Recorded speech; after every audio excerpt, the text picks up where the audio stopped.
El protagonista.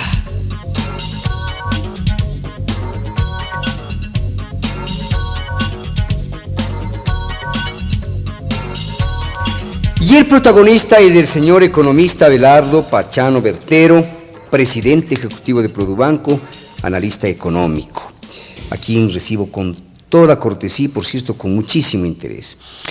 Don Abelardo, seguramente usted se instaló ayer frente a la pantalla de televisión para escuchar el mensaje del jefe del Estado en lo relacionado con su paquete económico. El jefe del Estado hizo énfasis en que el planteamiento económico de su gobierno busca proteger el interés de la gran población desvalida del país. Dijo que los pobres estarán protegidos, incluso anunció la creación de un bono de la pobreza de 100.000 sucres mensuales. En términos de realismo, señor economista, usted es un hombre que mira la vida a través de una perspectiva realista, usted es economista. ¿Esto es cierto en la práctica, que este paquete que acaba de plantear el gobierno busca proteger a los pobres del país, es decir, procurar hasta donde sea posible no lesionar todavía más el bolsillo popular? Le veo que el programa de ajuste y equilibrio fiscal. Ajuste y equilibrio fiscal, ¿no? Claro. Porque es un programa en el cual se ha concentrado el esfuerzo del gobierno, dada la angustiosa situación de la caja pública o de la caja fiscal. En este programa yo noto que se ha hecho un esfuerzo notable por encontrar nuevos mecanismos a través de los cuales se consiga que toda aquella población marginal, todos aquellos ecuatorianos representados en las madres de familia que no tienen ingresos fijos y que tienen actividades realmente muy ocasionales, precarias, muy difíciles, que viven de labores como la lavandería, por ejemplo, o de labores en el campo que no les da una remuneración fija y permanente que les pueda de alguna manera ayudar a defenderse. Se ha encontrado un mecanismo para protegerles o para compensarles en la medida de las posibilidades del ajuste y de esta manera quitarle algún peso a la, yo diría, siempre injusta distribución del peso de los ajustes económicos. Ya. Este bono de 100.000 sucres a ser distribuido a todas las madres de familia cuyo ingreso sea inferior al 1.000.000 de sucres, que no tengan trabajo fijo y que tengan al menos un hijo menor de 18 años, me parece que es un mecanismo al que todos debemos apoyarle, al que todos debemos impulsarle, porque se ha encontrado una fórmula a la que hay que pulirla, a la que hay que complementarla. Depurar, perfeccionar. Para incorporarle de una manera formal a todo ese gran conglomerado de personas marginales, urbano marginales, rural marginales, que antes veían las medidas económicas caer de forma inexorable y no tenían compensación directa alguna por parte del Estado. De tal manera que yo noto que hay un esfuerzo serio por encontrar un mejor nivel de justicia social en el programa económico anunciado por el gobierno. Si me permite, señor economista, también esta mañana nosotros nos atrevíamos a manifestar lo siguiente, que en realidad de verdad es fácil constatar que en los gobiernos precedentes siempre se habló de eliminación del subsidio, pero jamás se concretó en la práctica porque no logró patentarse una fórmula apropiada. Parece que ahora al menos estamos en esa dirección, ¿verdad?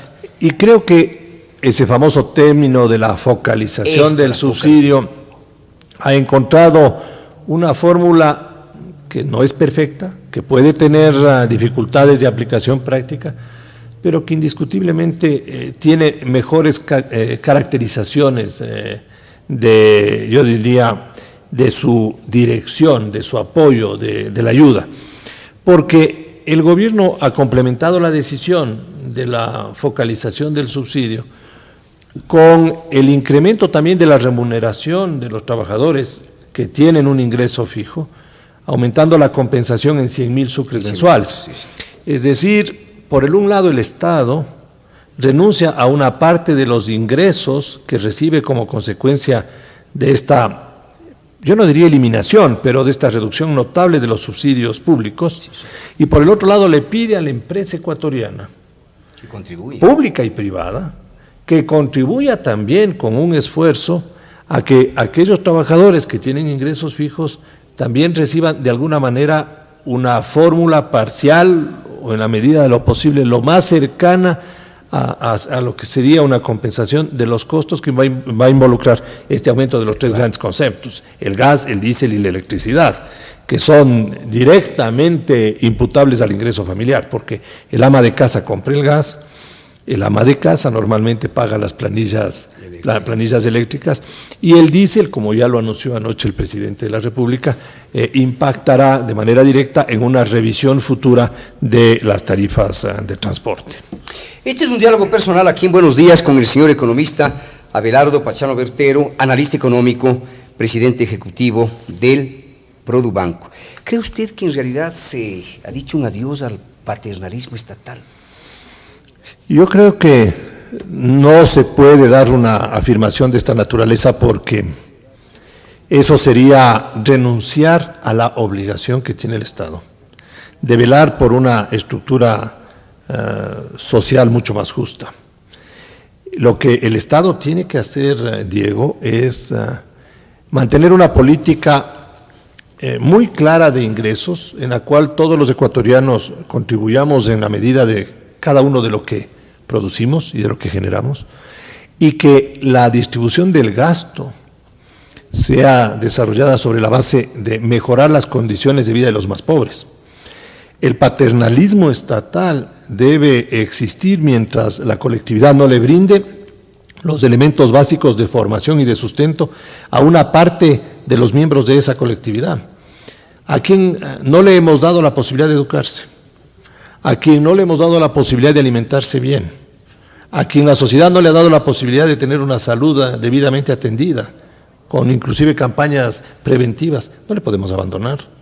El Estado tiene la obligación ineludible, en este gobierno, en el próximo gobierno y en cualquier gobierno de cualquier tipo, de tener programas de sustentación social que aseguren que esa colectividad que ha sido marginada de los servicios básicos sea una colectividad que se vaya reduciendo a lo largo del tiempo, que de tal manera que vayamos incorporándole, dándole los instrumentos básicos para que pueda desarrollarse y desenvolverse en la vida con el arma más poderosa que hay, que es el conocimiento, Diego. ¿Cuál es la herencia más importante que le da a los padres a un hijo? La educación. Alguna vez le escuchaba yo a un ecuatoriano en un acto público que decía: la mejor mochila que le puedo dar a mi hijo es una buena educación. Claro. Y la verdad es esa, porque un hijo bien educado, un hijo que ha sido alimentado adecuadamente, tiene el instrumental para poder trabajar y desenvolverse en la vida. Y mientras no tengamos una organización, una sociedad que le haya ofrecido a todos los ciudadanos las mismas oportunidades educativas, de salud y de alimentación, el Estado tiene que seguir cumpliendo su responsabilidad. Don Abelardo, ¿este paquete económico anunciado anoche por el presidente Maguad va a tener costos políticos para el gobierno? Ah, por supuesto.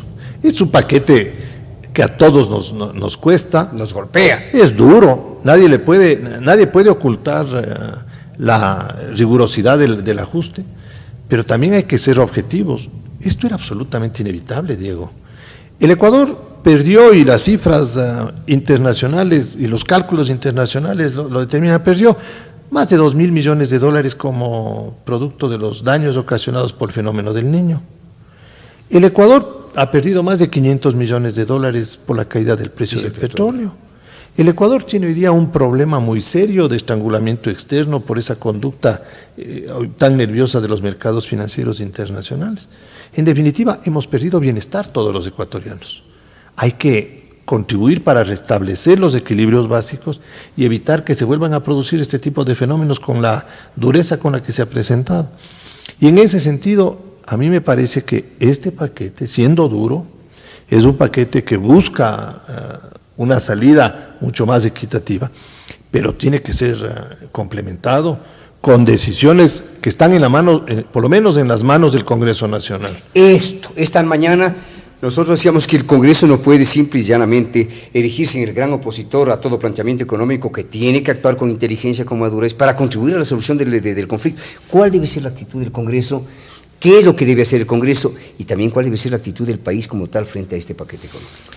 Diego, viendo los números, para poder uno entender la dimensión de las cosas que estamos hablando. El déficit de caja del sector público. ¿Qué es esto del déficit? Lo que no tiene, la plata que le falta al gobierno para poder atender sus obligaciones normales, lo que está presupuestado. El déficit de caja de este año está estimado entre 1.200 y 1.400 millones de dólares. Este paquete, de acuerdo a las cifras del propio presidente, le dan 560 millones de dólares. Pero igualmente se ha comprometido con la contribución de los 100.000 sucres mensuales a desembolsar 250 millones. Le quedan más o menos 300 millones de dólares. Es decir, si es que partimos de 1.200 millones, todavía nos faltan 900 millones de dólares. Claro. Que hay que cubrirlos, porque ¿de dónde los sacamos? Son obligaciones, en su gran mayoría son difíciles de sustraernos a esas obligaciones. Normalmente lo que cortamos cuando tenemos un problema fiscal es la inversión pública. Paramos la obra A, paramos la obra B, suspendemos la obra C y empiezan los reclamos provinciales. Que por qué no se construye la carretera tal, que qué pasa con el agua potable acá, que qué pasa con el alcantarillado de esta otra parte, que no se da la contraparte del préstamo tal. Todo esto es consecuencia del desajuste fiscal. Y lo que veíamos el día de ayer, Diego, el desajuste fiscal además nos provoca altas tasas de interés, inflación alta, el problema de tipo cambiario, todos estos desajustes. Entonces, tenemos que concentrar nuestra preocupación en que las cuentas fiscales estén en orden. Es como el padre que gasta más de lo que le ingresa. Llega un momento en donde ha desequilibrado tanto a la familia que pone en peligro inclusive la existencia de su propio hogar. Claro. Hay que vender la casa, hay que vender los carros para pagar las deudas. No vayan a la escuela o los hijos al colegio. O cambiamos de colegio a colegios más baratos y empieza todo una situación tensional enorme en la familia. Entonces al papá hay que decir, oye papá, no gastes tanto, gasta lo que ganas. Y si se le bajó el ingreso, todos tenemos que contribuir gastando menos. Esto es lo que nos está diciendo el gobierno y eso es lo que la realidad nos está poniendo adelante. Entonces, aquí hay un esfuerzo notable por parte de la colectividad al aceptar un paquete de esta naturaleza. Tenemos las consecuencias, lo veníamos anunciando desde hace muchísimo tiempo, que si el gobierno no corrige el problema, el costo cada día va a ser más alto. El gobierno interino no tomó las decisiones, el Congreso anterior no asumió sus responsabilidades, aquí están las cosas. Anoche inclusive el presidente de la República denunció, porque creo que eso es así, que en el mes de julio, días antes de concluir el mandato, el gobierno anterior tomó decisiones de aumentos salariales a una serie de actividades sin que hayan las contrapartes de ingreso. En definitiva, le fue dejando una caja no solo en saldo rojo, sino con obligaciones adicionales, yo diría irresponsablemente contraídas. Entonces, yo aquí veo, Diego, que con la nueva Constitución, en donde se han concentrado ya las obligaciones económicas y las decisiones con mucha claridad, y el Congreso Nacional no tiene iniciativa para aumentar gastos, y toda la responsabilidad del manejo presupuestario está ahora en manos del Ejecutivo. El presupuesto del año 99 va a tener que ser elaborado sobre la base de un gran esfuerzo de recaudación tributaria de todos aquellos ciudadanos y sectores que no pagan, no han pagado y no quieren pagar impuestos en el Ecuador. Y aquí tiene que entrar el Congreso. Porque los ajustes por la vía de los precios de los servicios los pagamos todos los ecuatorianos. El pobre, el rico, el urbano, el rural, el trabajador fijo, el trabajador ocasional, el que necesite el bus, el que use el carro, todos pagamos esto, porque nos suben los precios de las cosas. Pero los impuestos, el impuesto a la renta, el impuesto a las transacciones mercantiles, solo paga un reducido número de empresas y de ecuatorianos. Hay un montón de exoneraciones. No se han resuelto todavía ellas. Y eso solo puede el Congreso Nacional ayudarle al Ejecutivo para que se pueda complementar los ingresos y que haya mayor justicia tributaria en el Ecuador. Porque, Diego, si con todo lo que nos anunció anoche el presidente de la República, vamos a contribuir con 300 millones de dólares a la solución de un problema de 1.200 millones. De 1.500 millones. ¿La diferencia quién nos va a dar? Nosotros no podemos seguir apelando que se sigan ajustando los precios con golpes de esta naturaleza a los servicios públicos, sino que haya mayor justicia y que empresas que ganan paguen en proporción a lo que ganen, personas que ganan paguen en proporción a lo que ganan, pero que no se oculte tanto en el Ecuador. Los listados que se publicaron en los meses anteriores sobre cuáles son los verdaderos contribuyentes del Ecuador eran listados que generaron una reacción pública muy crítica. Y no nos podemos quedar en la mitad del camino. Ahí hay que entrar en una reforma tributaria y eso va a implicar que todos los partidos políticos que están representados en el Congreso Nacional contribuyan a la solución de este problema y no adopten la postura que tuvieron en el Congreso anterior, de simplemente desestimular todo tipo de propuesta gubernamental de reforma tributaria, porque si no volvemos en este Don camino. Abelardo, ¿en qué debe consistir la reforma tributaria? Porque usted verá pues que el anterior ministro de Finanzas, don Marco Flores, hizo una serie de planteamientos que fueron desestimados en su mayoría, incluso por analistas, por comentaristas, ¿no? ¿En qué debe consistir la reforma tributaria? En el fondo, Diego, la médula de la reforma tributaria debe estar en establecer el principio de que todo ecuatoriano sin excepción, cualquiera que sea su actividad, debe pagar impuesto a la renta en el Ecuador, en proporción obviamente a lo que gane. Un trabajador que gana 1 millón de sucres, muy bien, que pague 1.000 sucres de impuesto a la renta, pero que pague 1.000 sucres. Una cosa simbólica. Sin eliminación de todas las exoneraciones. De todas. Que pague el que exporta, que pague el que importa, que pague el industrial, que pague el comerciante, que pague el banquero, que pague todo el mundo. Un tema neurálgico, que pague el banquero, que paguen los bancos, porque todos. Los bancos también con esto de los escudos fiscales están liberados de muchos tributos, de muchos impuestos. Todos. Ya. Todos, Diego. Si nosotros queremos hacerle un país más justo, y si queremos hablar todos en voz alta, si queremos opinar con la frente limpia, debemos ser partícipes del esfuerzo de la colectividad.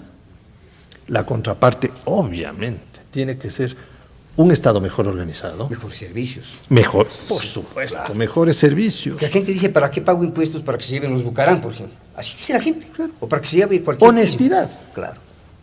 Que tengamos las cuentas claras.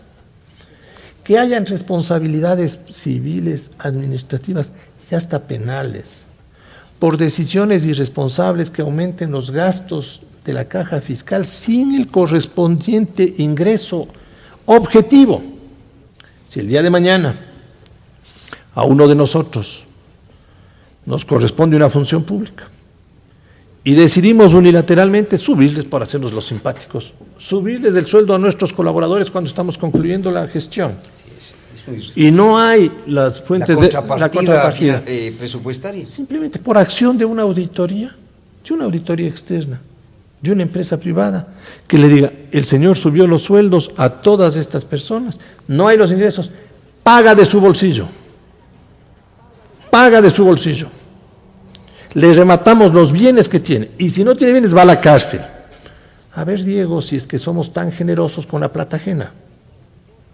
A ver si es que nos volvemos tan dadivosos de que vamos a visitarle a un cantón, nos generan una presión y como no somos lo suficientemente serios en el manejo de los principios de política y de política económica, le ofrecemos cualquier cantidad de recursos.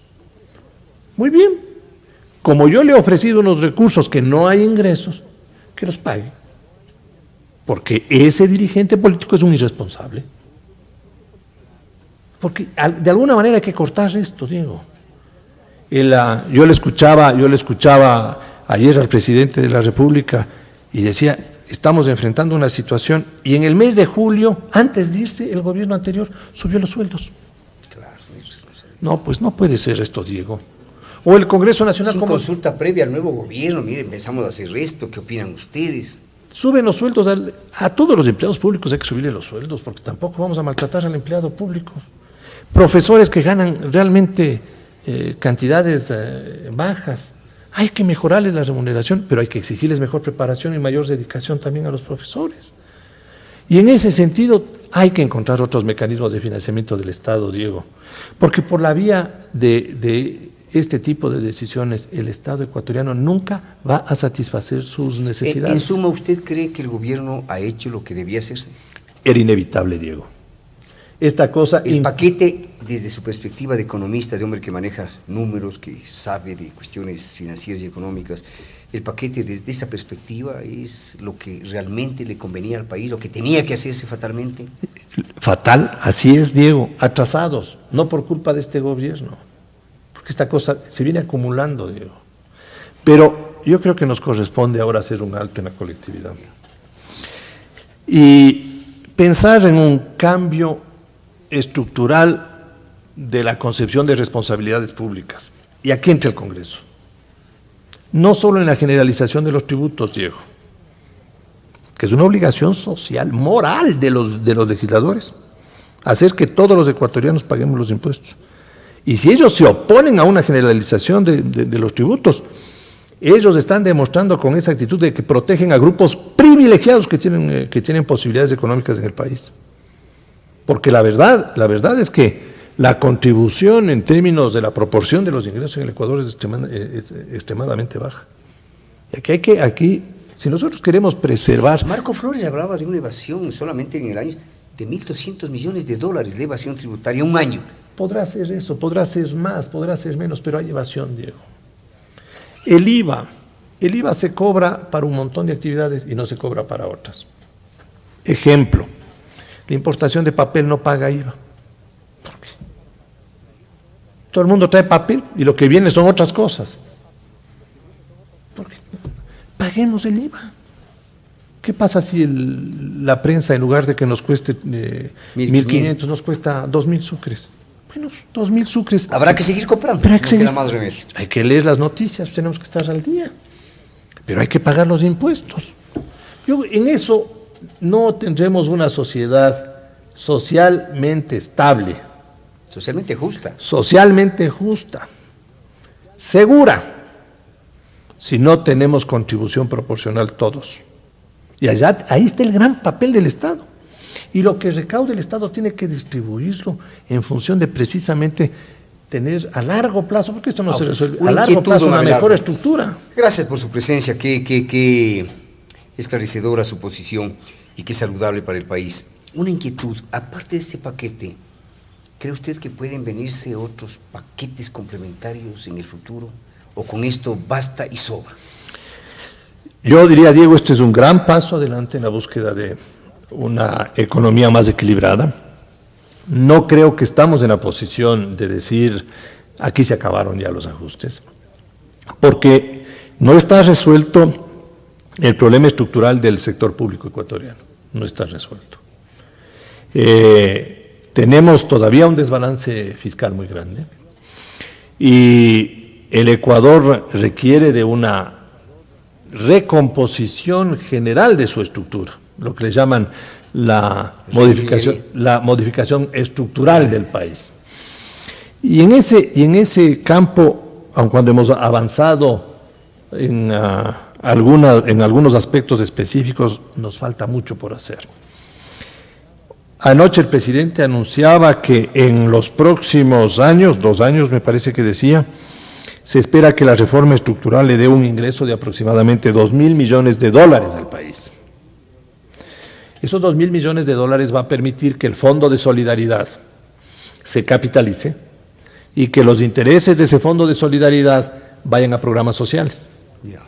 Aceptando los $2.000 millones como fuente de ingreso y como referencia nuestra, eso nos podría dar con un rendimiento de un 8%, $160 millones anuales para programas sociales, que es una cifra respetable, significativa, importante. ¿Pero qué quiere decir esto? Esto quiere decir que todo el sector energético, que el sector petrolero, que el sector de comunicaciones, que puertos, que aeropuertos, tienen que ser concesionados. Es decir, tenemos que entregarles... ¿Concesionados o privatizados? Privatizados a través de la concesión. A través de una concesión, a través de una participación accionaria, a través de una capitalización, a través de una concesión, a través de distintos mecanismos. Sin que deje de haber una intervención estatal. Yo creo que en algunos campos es necesario que el Estado se preserve una presencia para inclusive mantener un ojo cercano en los avances tecnológicos, en la organización, para que en ese sentido aproveche de las ventajas tecnológicas y aprenda el Estado en el manejo de algunos sectores. En otros no, por ejemplo en carreteras. El Estado en todo lo que es concesión de vías lo que tiene es que ver que las empresas concesionarias les tengan en buen estado, que las tarifas sean razonables para que las utilidades sean justas y de esa manera tengamos un buen servicio.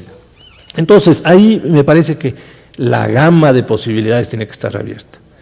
Pero, si bien esto es importante y le quita un campo de responsabilidad al Estado porque no tiene recursos para inversión en proyectos hidroeléctricos, que nos falta luz, otra vez los costes, Diego, con todos los costos que tenemos, entonces, si el Estado no tiene plata, hay que traer inversionistas nacionales, extranjeros, ahí tenemos que hacer consorcios, buscar oportunidades para que alguien genere electricidad si el Estado no puede generar, para que haya mayor producción petrolera, porque eso le genera divisas, ayuda, nos da recursos, tiene un montón de ventajas, para que tengamos buenos aeropuertos, para que tengamos buenos servicios de turismo, porque el país hay que darle una visión de larguísimo plazo y lo que se requiere es pensar en este campo con, yo diría, soñar de alguna manera en la estructura de una sociedad mucho más grande.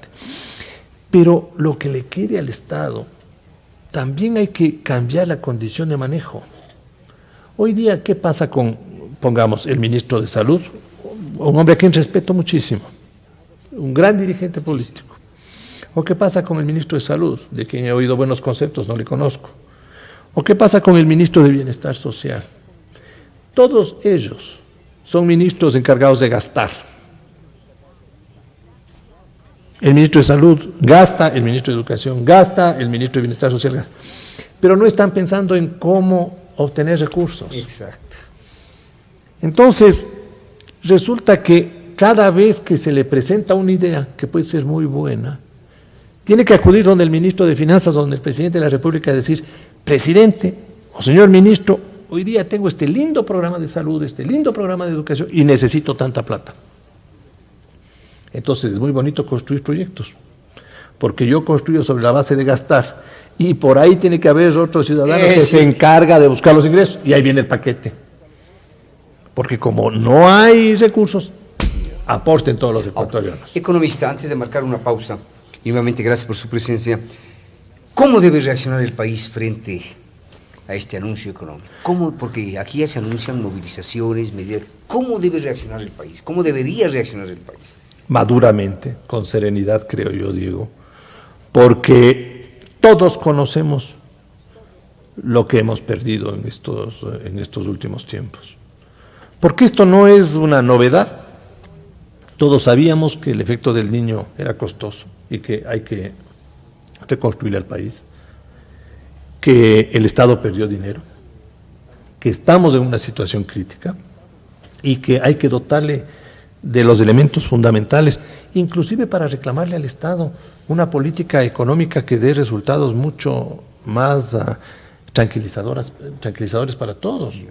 Una inflación como la que tenemos no es diríamos así, el condumio adecuado para poder generar empleo, porque la inversión se retrae con inflaciones altas, no sabe, pierde certidumbre, y el Estado con ese gran déficit fiscal es uno de los causantes más grandes. Ayer lo veíamos, el tema ese especializado del problema de la inflación.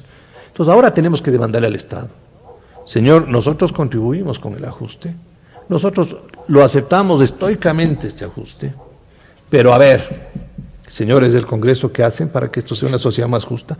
Presidente y ministro de Finanzas, ¿qué hacen para que el presupuesto del 99 sea mucho más equilibrado? Y organismos multilaterales, ¿cómo nos ayudan? Porque ahora también tenemos que pedirles a los multilaterales que cambien de conducta. Antes de ellos tenían sus fuentes cerradas. Hoy con este esfuerzo nuestro tenemos que decir, señores, traigan también los capitales para que nos ayuden a darle un aliento a toda esta colectividad que recibió un golpe duro. ¿Cuál será la reacción, por ejemplo, del Fondo Monetario Internacional frente al paquete anunciado por el gobierno de Baguás? Yo no esperaría otra que sea de un apoyo. Yo no esperaría otra que el Fondo, el Banco Mundial, el BID, el gobierno de los Estados Unidos, los gobiernos de los países miembros del Club de París, con quienes estamos en mora en más de 400 millones de dólares. Intereses, ¿no? Intereses. Parte de capital también hay. Parte de capital también hay. Son 400 millones. Y no hemos podido arreglar porque consideraban que la situación económica del Ecuador no era viable. Entonces, ahora yo sí creo que podemos ir. Pero no estamos olvidando de mencionar el contingente de un importantísimo sector del país. ¿Qué es lo que tiene que hacer en esta coyuntura el sector privado del país? Ayudar a producir más. Cámaras de la producción, sector privado. Apoyar toda reforma tributaria que vaya en la dirección de una mejor equitatividad. Apoyar todo tipo de proyecto que vaya hacia la construcción de una sociedad más justa. Demostrar que está dispuesta a un sacrificio, compartiendo su esfuerzo, creando más fuentes de trabajo, Diego. Porque lo que se está haciendo es en beneficio de un sistema económico en el cual la empresa es el eje del sistema económico. Porque el Estado ecuatoriano está entregando prácticamente y ha entregado a un sistema de mercado en donde la regulación todavía es una regulación débil por parte del Estado, pero ha entregado a la empresa privada el desarrollo futuro del país. Entonces tenemos que promover más exportaciones, tenemos que ser mucho más agresivos en inversión, tenemos que poner en riesgo más capitales. 8 de la mañana y 5 minutos, 8 horas 5 minutos, aquí en Buenos Días, el economista Abelardo Pachano Bertero. Volvemos en un momento. Mucho interés por este diálogo de Buenos Días con el economista Abelardo Pachano Bertero. Hay algunos temas todavía pendientes, usted es tan gentil. Don Abelardo, ¿en qué medida la especulación puede aprovecharse de la coyuntura para hacer de las suyas? ¿Y cuál debería ser la actuación de la sociedad como tal, del gobierno, para enfrentarse a la especulación? ¿La pregunta es pertinente? Sí, yo creo que sí, Diego, porque en momentos en donde se producen este tipo de ajuste, hay personas inescrupulosas que tratan de aprovecharse de la situación. Exacto. Para crear confusión. Y el Estado ecuatoriano debe actuar con mucha severidad para que en ninguno de los campos en los que se ha tomado decisiones se produzcan especulaciones y abusos por ningún tipo de institución. Debe estar listo a combatir cualquier tipo de especulación con el gas, para que los distribuidores respeten las condiciones en las que se han establecido. Exacto. Se distribuye el gas normalmente a todas las personas y obviamente en ese sentido no se produzcan hechos abusos que de 25.000 cobren 30.000 suques, claro, y que simplemente no haya el producto y el día de mañana haya dificultades para conseguirlo, y no solo 30.000, sino que se consiga más caro y se abuse con la población. Por su parte, el Estado obviamente tiene que reconocerles un margen en la comercialización que sea razonable para que también el distribuidor tenga un incentivo. Claro. Entonces, la regla con el distribuidor tiene que ser una regla porcentual. Si sube el precio, sube el porcentaje, es el mismo, pero recibe más sucres. Y en ese campo las decisiones que ha tomado el gobierno creo que clarifican bastante el panorama. Y como son decisiones duras, lo que van a hacer es que los mercados al principio tengan algún grado de inestabilidad, pero luego se tranquilicen. Por ejemplo, lo que ocurre en el mercado cambiario, la decisión de la devaluación. La decisión de la devaluación del 15%. Esto quería que nos explique también. Yo creo que ya definitivamente puso las reglas claras en el mercado. El Banco Central ha fijado una nueva banda intercambiaria. Una nueva banda cambiaria que tiene un margen de variación de 15%. La devaluación fue el 15% y el margen le abrieron del 10 al 15%. Entonces, para el mes de septiembre, que es el mes que estamos, el piso para el Banco Central es 5.833 y el techo es 6.740. De tal manera que entre esos dos niveles el Banco Central acepta que juegue el tipo de cambio. Y le ha puesto una referencia que es la parte central, que es 6.270. Entonces, ya todo el mundo sabe cuál es el margen. El Banco Central tiene que ser muy duro, como tiene reservas, para que aquel que está queriendo especular con el tipo de cambio le golpee. Porque con una banda tan amplia, claro, si alguien quiere hacerse el jugador, el Banco Central puede entrar en un momento determinado, bajarle al tipo de cambio y romperlo, hacerle perder. Y eso es bueno saberlo, porque esa es la famosa persuasión que tiene el Banco Central, y la persuasión es válida cuando el Banco Central tiene recursos para hacerlo. Entonces, Le puede entrar en las mesas de divisas. ya, sí, hasta y jugar todos los días. Entonces, el día de ayer empezó muy alto el tipo de cambio, cerca del tope, cerca de los 6.700, y fue cayendo. Y terminó... hasta encontrar su verdadero nivel. Claro, ayer encontró el nivel de 6.130 más o menos. Ese fue el nivel en el que terminó. Veamos hoy día cómo se mueve el tipo de Cómo cambio. se comporta. Pero hay atrás una institución, que es el Banco Central, que está atenta. Y si alguno está queriendo especular, el Banco Central le puede dar una lección de no jugar con el interés público. Y así tiene que ser en todas las actividades. Ahora, don Abelardo, en función de esta devaluación del 15%, ¿qué significa en términos prácticos para el hombre de la calle, para el ama de casa? ¿Qué significa la devaluación para el importador, para el exportador, en fin? Bueno, indiscutiblemente que todos los productos importados se encarecen en ese porcentaje. 15%. Sí, todo lo que consumimos y que tiene origen en el exterior, llame vestidos, llame alimentos, productos industriales, vehículos, todo aquello que le compramos al exterior tiene un encarecimiento directo del 15%.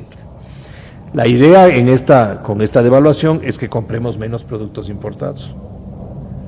Que consumamos, Y que consumamos más los nacionales. Incrementando el ahorro nacional también. Y mejorando la producción nacional. Claro. Si la devaluación desestimula lo que importamos y estimula al productor nacional, le da una posición competitiva mejor. Si el productor ecuatoriano tiene una ventaja, el resultado es que puede generar más empleo. Y ahí está el beneficio para la sociedad. Desde el punto de vista del exportador,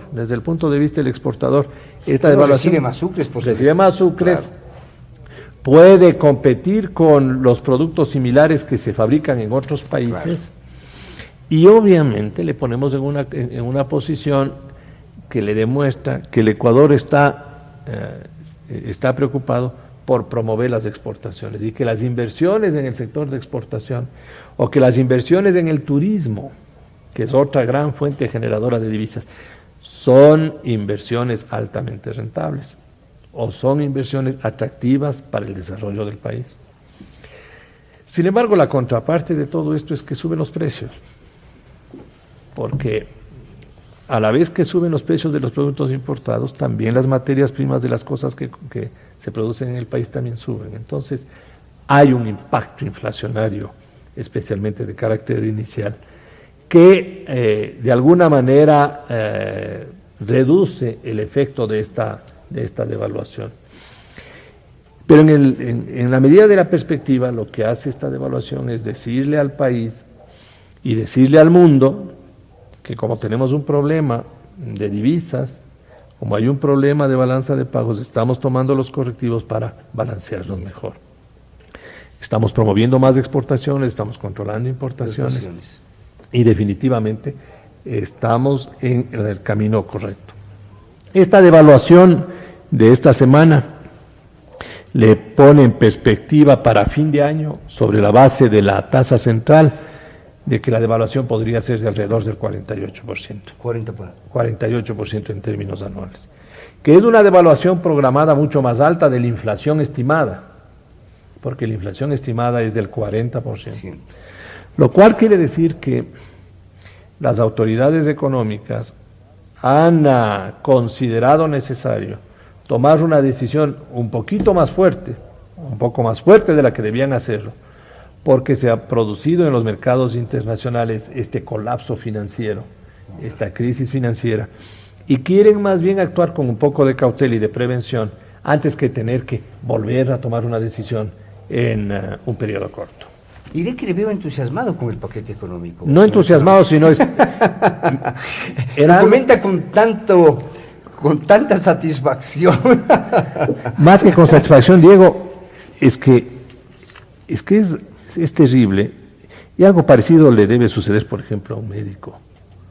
Cuando ve que el paciente se le agrava, y el médico le dice al paciente: tome estas medicinas, póngase estas inyecciones, sométase a estos exámenes, y el paciente se vuelve revoltoso y no hace nada, y vuelve otra vez, y le ven en condiciones más precarias. Y ahora ya no solo es medicina, sino que hay que someterse a una cirugía. y el paciente se niega a eso y viene una tercera vez, ya es doble cirugía, y es un problema mucho más grave. Entonces, la angustia. Nosotros, desde el punto de vista de análisis económico, hemos pasado unos cuantos meses mirando con estupor por el un lado y con angustia por el otro de que los representantes del país, los gobernantes de turno que sabían y saben lo delicada de la situación, no toman las decisiones. Esta decisión tomada por el presidente Maguad, para utilizar su término, señor economista, habla de que si hay un liderazgo presidencial, porque un poco se le ha venido reclamando eso, ¿no? Como que el país vivía una cierta condición mística de oración contemplativa, es lo que se decía, ¿no? Esto de las 7 armonías. Bueno, ¿está demostrando el presidente Maguad que sí tiene liderazgo?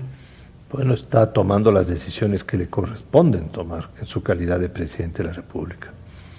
Y el liderazgo se forja precisamente sobre la energía que tiene, sobre la calidad de las decisiones que toma, y hoy empieza su gobierno. Veamos que continúen en una línea que confirme eso. Hoy empieza su gobierno. Hoy empieza su gobierno. Sí. Se acabó la luna de miel. A alguien el día de ayer que comentábamos estos temas, todavía parciales, porque solo sabíamos lo de la devaluación, le decía que como toda luna de miel es corta, porque es muy corto el periodo en el cual uno no trabaja, y se concluye, y ahora es la realidad, hay que trabajar.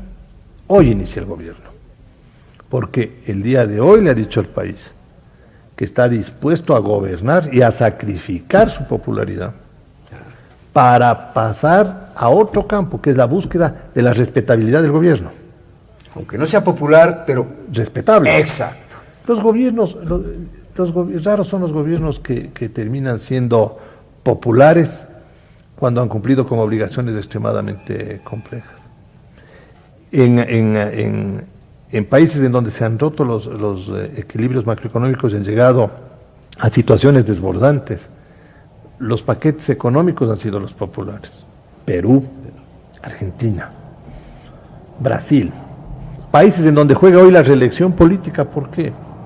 Porque fueron países en los cuales básicamente la inflación desbordó todo cálculo, 20.000%, 10.000%, 8.000%, en donde a uno le pagaban a las 8 de la mañana, tenía que ir a cambiar los billetes a las 8:30, pagar todas las obligaciones a las 9, comprar todo lo que sea posible, porque a las 10 ya tenían otros precios.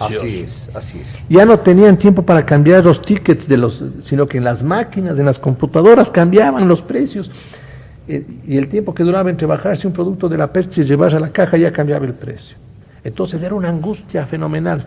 Cuando viene un presidente y rompe con eso y le da estabilidad, se vuelve muy popular porque le quita esa situación tremenda de inmanejabilidad de la colectividad.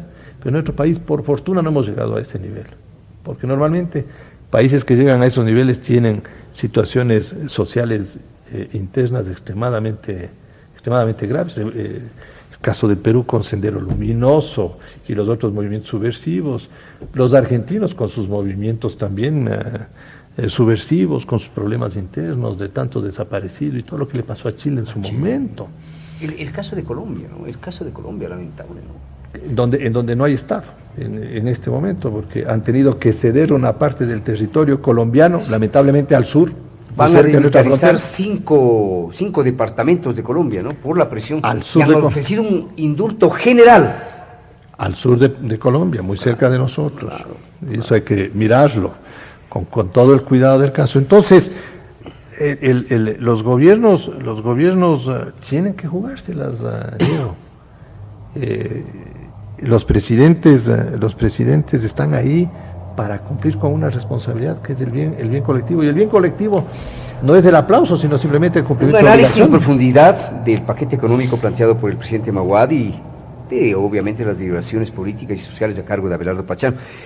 Antes de ir a un tema muy interesante, una llamada telefónica. Le pregunta a usted la señora Genoveva Ceballos, con un saludo muy respetuoso. Dice que en la política monetaria de las economías fuertes, Estados Unidos, Inglaterra, Francia, se sostienen las fracciones monetarias menores para evitar la escalada indiscriminada de los precios. Le pregunta si esto puede hacerse en el país.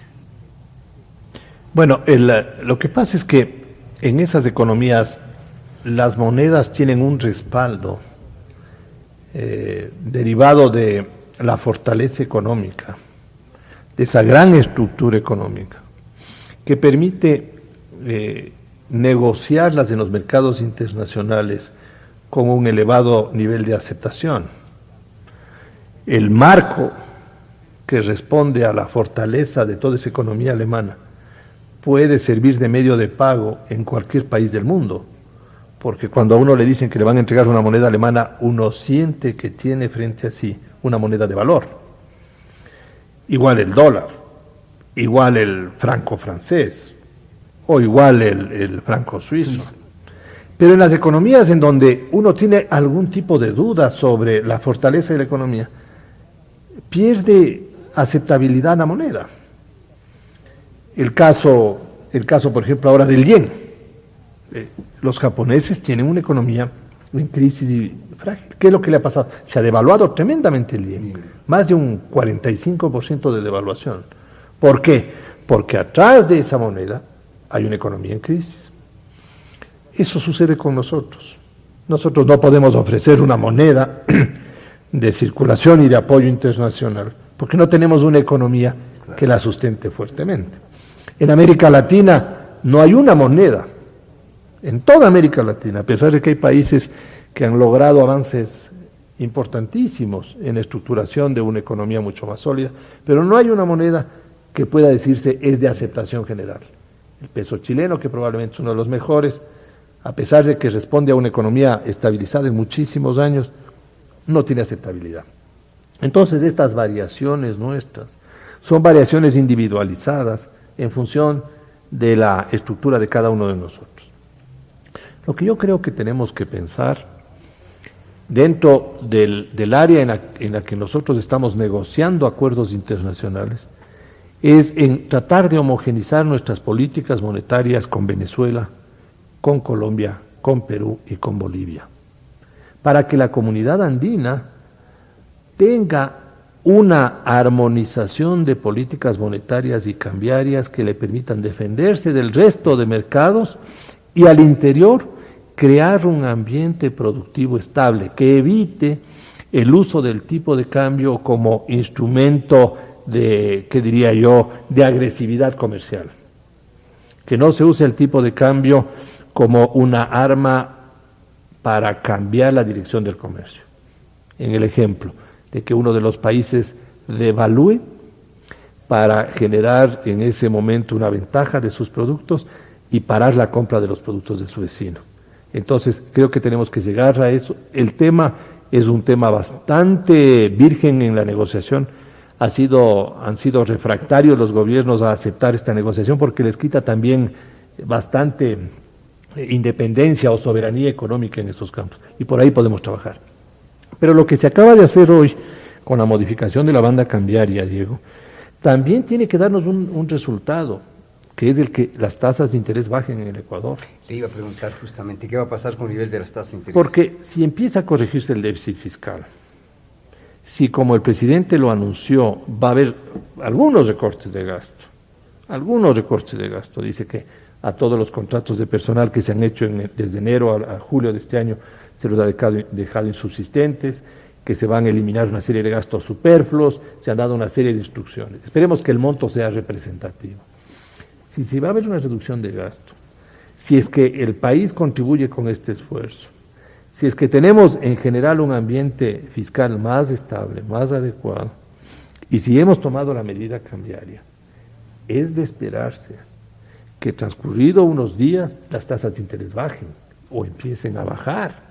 Y mientras más coherente y sostenible sea este programa, ya lo veremos con números más adelante, pero mientras más coherente y sostenible sea este programa, mayor caída de tasas de interés debemos esperar, porque ya no va a tener el Banco Central el problema de defender su reserva monetaria, porque lo que hacía en las últimas semanas del Banco Central es subir las tasas de interés para que no le compren dólares.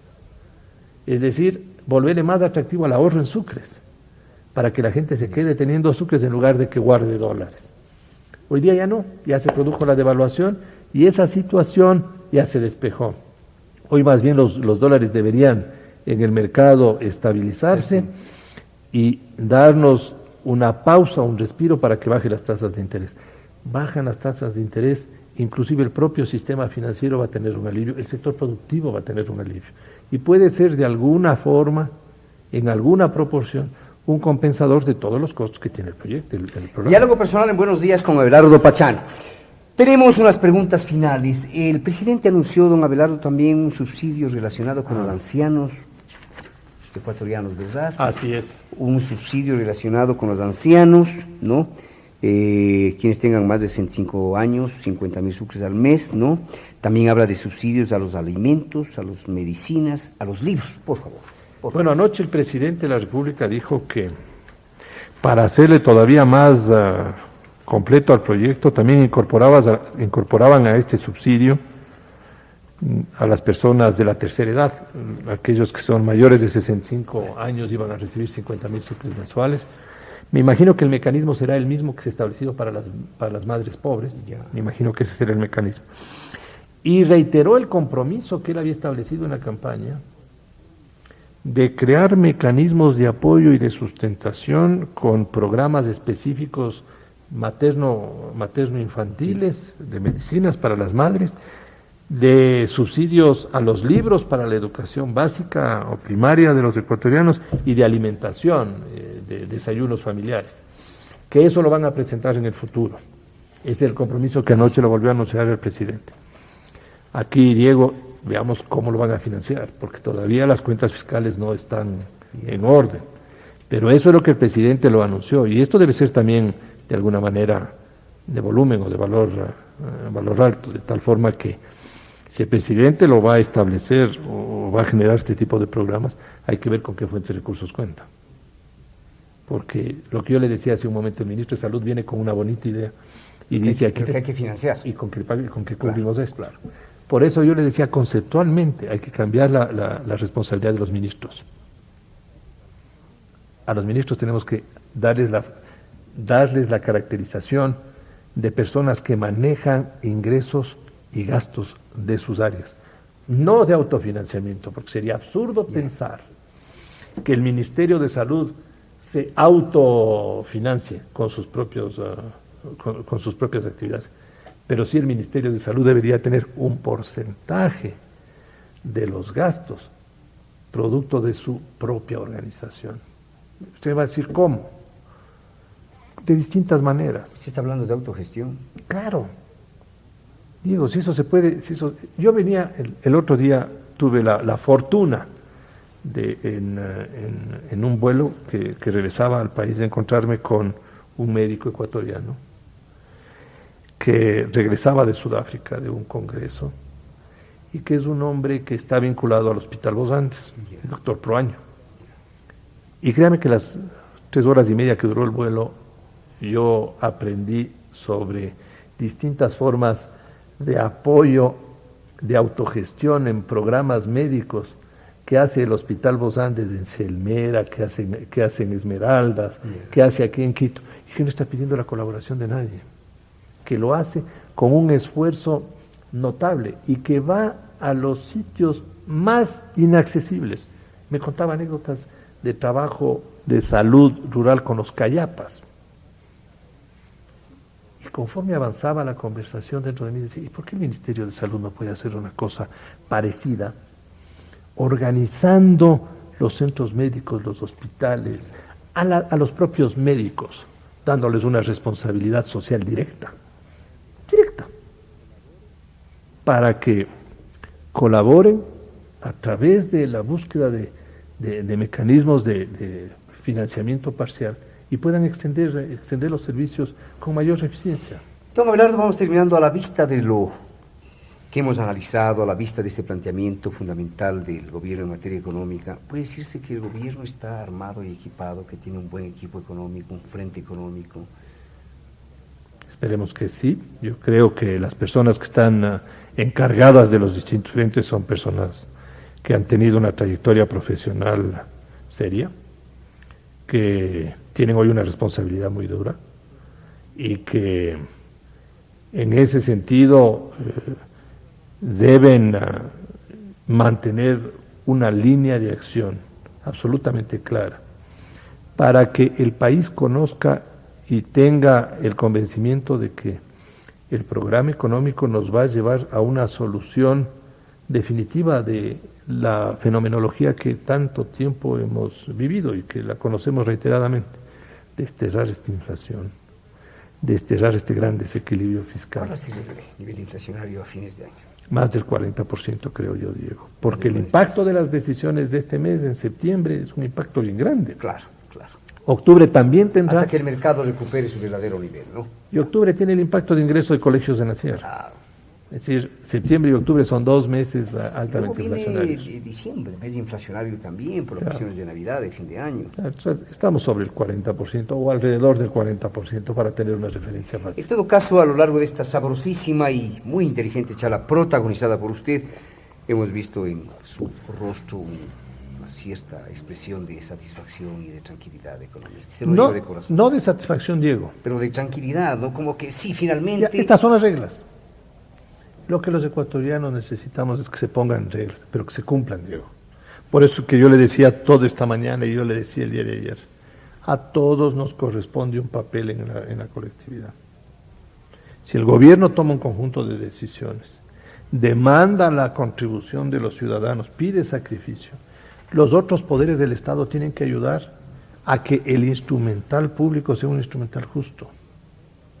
Yo creo que sería una irresponsabilidad del Congreso el no enfrentar con responsabilidad En forma realista, sino en forma política, ¿no? O en forma politiquera.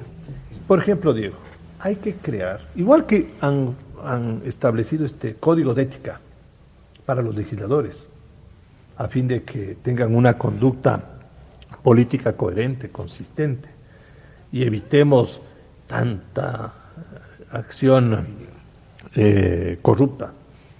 También deberíamos crear un código de ética de los funcionarios públicos o de los representantes políticos en funciones públicas, para que si ellos toman esas decisiones arbitrarias que ocasionen obligaciones que no estaban contempladas, lo paguen con su peculio.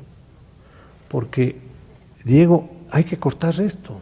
Si no, el día de mañana nuevamente nos vamos a encontrar con que el ministro de turno nos dice que lamentablemente las decisiones que hoy día estamos viviendo son consecuencia del ministro que se fue anteriormente, porque él firmó un contrato colectivo, o porque acordó establecer un proyecto, o porque fijó un compromiso con determinado alcalde, consejo provincial, de esta magnitud, y todos los ecuatorianos tenemos que pagar esa decisión. Yo creo que los ecuatorianos debemos decirle un alto a la irresponsabilidad política. Alto ahí. Usted, señor, tomó esas decisiones, hágalo con sus recursos. Hágalo con sus recursos. Porque no hay cosa más delicada que manejar recursos de otros, Diego. Si usted quiere hacer lo que quiera, hágalo con su dinero. Nadie le va a pedir cuentas a Diego Kendo de lo que haga con su dinero. Pero a Diego Kendo sí le vamos a pedir cuentas cuando maneje recursos de terceros. ¿Por qué al representante público, al político, que toma decisiones como las que hemos comentado el día de hoy, no le obligamos a que responda? Ah, muy bien, decidió aumentar los salarios. Sí, señor, usted lo ha hecho, usted cree que lo ha hecho muy bien. Como esto no tenía partidas, y usted pague con su dinero. Ah, no tiene. Muy bien, señor, le vendemos las cosas que tiene. Ah, no tiene. Se va a la cárcel, señor. Ah, que se fugue, pero que no venga más acá al Ecuador. Pero por algún lado tenemos que cerrar estas puertas. Y le corresponde al Congreso fijar. La iniciativa obviamente debe nacer del presidente de la República. Pero el Congreso tiene que contribuir, porque si no, esta rueda se repite y se repite, Diego, y el presidente de la República de turno nos dice: señores, he cogido una situación inmanejable. Y en el último mes, vea lo que me va haciendo mi antecesor. Esta barbaridad. Ya paremos esta cosa. Mil y mil gracias al señor economista Abelardo Pachano por su tiempo valioso, por su exposición más valiosa todavía. Muy gentil. Catado, Diego. Buenos días, ¿no? Gracias al auspicio de Produbanco. El protagonista.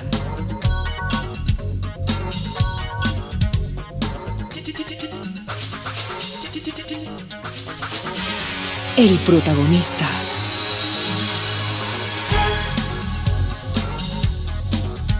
El protagonista.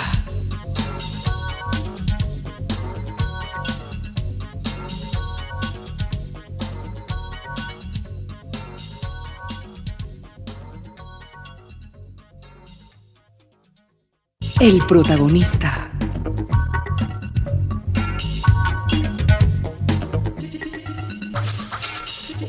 Y el protagonista es el señor economista Abelardo Pachano Bertero, gerente general de Produbanco, expresidente de la Junta Monetaria, pero fundamentalmente un analista económico cargado de objetividad y de severidad, a quien recibo con toda cortesía. Bueno, señor economista, mil gracias por estar en el programa. ¿Cómo pudo llegar a la emisora? Caminando por calles secundarias, buscando alternativas. La ciudad está más bloqueada que el día de ayer. Hay mucha gente caminando, pero conseguí finalmente, saliendo muy temprano de mi casa, llegar acá, Diego. Muy gentil. Ahora, usted dice que el panorama del día de hoy es mucho más complicado que el panorama del día de ayer. Por supuesto, porque inclusive se han adherido al paro todos los transportistas pesados. Hay información que se bloquearán los ingresos a la ciudad de Quito, con lo cual tendremos problemas de abastecimiento, tendremos problemas con todas las personas que viven en los valles y que hacen actividad normal en la ciudad de Quito. En general se nota el ambiente de una ciudad sitiada. Los ciudadanos tenemos que transportarnos caminando y todo esto le da un ambiente lúgubre dentro de esta gran tensión político-económica que estamos viviendo y que es lamentable, es dura, y que tenemos que encontrarla entre todos nosotros una salida, porque no es posible que el Ecuador siga desangrándose con confrontaciones inútiles, confrontaciones estériles, con argumentaciones teóricas y sin que haya una visión nacional a través de la cual se pueda conciliar las diferencias para volver a reactivarle al país, ofrecer posibilidad de trabajo a todos, porque desde hace algún tiempo el Ecuador, y son varios años, el Ecuador no ha sido un país que ha generado oportunidades de bienestar a la colectividad. Las tasas de desempleo, de desocupación son crecientes, y eso se debe a que por una u otra razón, todas conocidas, todas discutidas, repetidas hasta el cansancio, no hemos podido construir una sociedad económicamente viable. Es verdad que los problemas reales de la economía son muy graves, pero los problemas políticos del país lo son más todavía. ¿Cómo explicar, ya vamos a meternos en materia económica, señor economista, cómo explicarnos o cómo explicarse que, por ejemplo, el ejército no haya intervenido durante las horas de la noche de ayer, de esta madrugada, para con todo su aparato logístico, ¿verdad?, retirar, digamos, en forma hasta donde sea posible, razonable, pacífica, los vehículos de los señores taxistas? ¿Qué explicación encuentra usted quizás del hecho de que el ejército también está impago? Bueno, esa puede ser una de las motivaciones para que haya una actitud, no de brazos caídos, pero sí una actitud apática frente al problema. La policía tampoco está pagada, tampoco está al día. Los médicos tampoco han sido pagados. Y uno no puede decir que en un Estado moderno se puede excluir a las Fuerzas Armadas. Uno no puede decir que hay que excluirle a la policía, que hay que desaparecer a la policía, o que no debemos tener una estructura de una política de salud con médicos bien pagados. De tal manera que hay aquí en esto, yo creo, el reflejo de un hecho real, Diego. El Estado ecuatoriano tiene una situación financiera, para utilizar una frase que está en el diario hoy, calamitosa. Calamitosa. Y cuando a uno le dicen calamitoso, quiere decir que está al borde del rompimiento básico del rompimiento fundamental. Desde el mes de enero no les han pagado a las Fuerzas Armadas. Desde el mes de enero no le han pagado a la policía. Desde el mes de enero no han pagado a muchos médicos. Los profesores están impagos y además tenemos un problema serio con un irresponsable compromiso político. Que nadie quiere decir quiénes votaron a favor de ese aumento salarial de los profesores hace 2 años sin financiamiento. Nadie quiere decir, están calladitos. Pero hay que saber quiénes les ofrecieron a los profesores ese aumento, quiénes votaron por ese aumento, para marcarles en el país, porque los políticos tienen que asumir sus responsabilidades iguales que cualquiera de nosotros. Este es el país, Diego, del yo no he sido. Cuando uno le pide cuentas a alguien es, yo no he sido, como aquella propaganda que es tan atractiva en la televisión de, ¿por qué no estamos en las páginas amarillas? Claro. Que el uno se pasa la responsabilidad al otro. Este es el país del yo no he sido. Alguna vez hay que sacudirnos y exigir que nos digan, bueno, ¿quiénes fueron? Entonces, cuando se tranquilizan los ánimos, o por lo menos cuando en este tumulto que tenemos, en esta turbulencia política y económica que tenemos, nos sentamos un ratito a pensar y decimos, bueno, ¿por qué el gobierno subió los combustibles? Y decimos, yo me imagino que el presidente Maguad no es una persona insensata que tomó la decisión por fastidiarnos a todos los ecuatorianos. Porque para llegar a ser presidente ha debido recorrer todo un camino de preparación personal y política. ¿Por qué tomó la decisión de subir los combustibles? ¿Acaso no tenía otras opciones? Y reflexionemos. ¿Durante cuántos años, Diego, los gobiernos le han venido pidiendo al Congreso Nacional que ayude a resolver el problema fiscal? ¿Cuántos años? ¿Y cuántas veces el Congreso ha atendido eso? Ninguna. Todas las veces le han negado salidas a los gobiernos. Y ahora mismo, si usted me permite, usted dice cuántas veces el Congreso le ha negado salidas del gobierno. Ahora mismo, ¿qué es lo que está pidiendo? Que se deje sin efecto la declaratoria del estado de emergencia, que los combustibles vuelvan al precio anterior y que se devuelvan los 10 proyectos de ley al Ejecutivo. ¿Qué piensa usted acerca de este planteamiento así de, qué te digo, pues de dramático, de contundente? ¿Cuáles son las alternativas? Si uno plantea algo, tiene que razonar el por qué, ¿no es cierto? Claro. ¿El por qué? ¿Por qué planteó una cosa de esta naturaleza? El presidente dice que subió los combustibles porque no tiene otra fuente de financiamiento de un déficit fiscal, que se refleja en lo que conversábamos hace un momento. No han pagado a las Fuerzas Armadas, no están pagada la policía. Y no digamos que por modernizar el Estado vamos a prescindir de ellos. Ya con el asunto de control del gasto público estamos llegando al límite de la tolerancia. Las Fuerzas Armadas inclusive han hecho un acto de gran patriotismo al aceptar reducciones de gastos en algunos conceptos. Entonces, ¿qué es lo que le está faltando a la Corte? Ingresos. Nadie quiere contribuir. Nadie quiere contribuir. Esto es como aquel ejemplo que hay de los ferrocarriles estatales, y nuestro ejemplo en el Ecuador. Si en los ferrocarriles uno viaja gratis y 100 viajan pagando, no se siente. Pero si en los ferrocarriles 99 viajan gratis y uno paga, claro que se va a sentir, porque ese uno tiene que pagar por los 100. Y es lo que ocurre en el Ecuador. 99 de los 100 quieren viajar gratis. Y obviamente a los que menos tienen son a los que más descargamos la cuenta. Pero, perdone usted que procure de alguna manera concretar su respuesta frente a la pregunta del programa. ¿Qué hacer frente a este planteamiento? Entonces, ¿cuáles son las alternativas? Cesar, que se deje sin efecto la declaratoria de estado de emergencia, que los precios de los combustibles vuelvan a los niveles anteriores y devolver al Ejecutivo sus proyectos de ley. ¿Qué hacemos? Eso es anarquizar el país. Hacer un planteamiento de esa naturaleza es anarquizarle más de lo que ya está el país, porque no le da ninguna solución, Diego, porque no le resuelve los problemas, porque simplemente no quiere reconocer que tenemos dificultades enormes en la estructura económica ecuatoriana. Si nosotros le decimos, elimine el estado de emergencia, elimine el aumento de los combustibles y póngale al país en las condiciones anteriores, le tenemos que decir, y nuestras opciones de financiamiento, y de solución del problema económico son estas. ¿Cuál es el punto?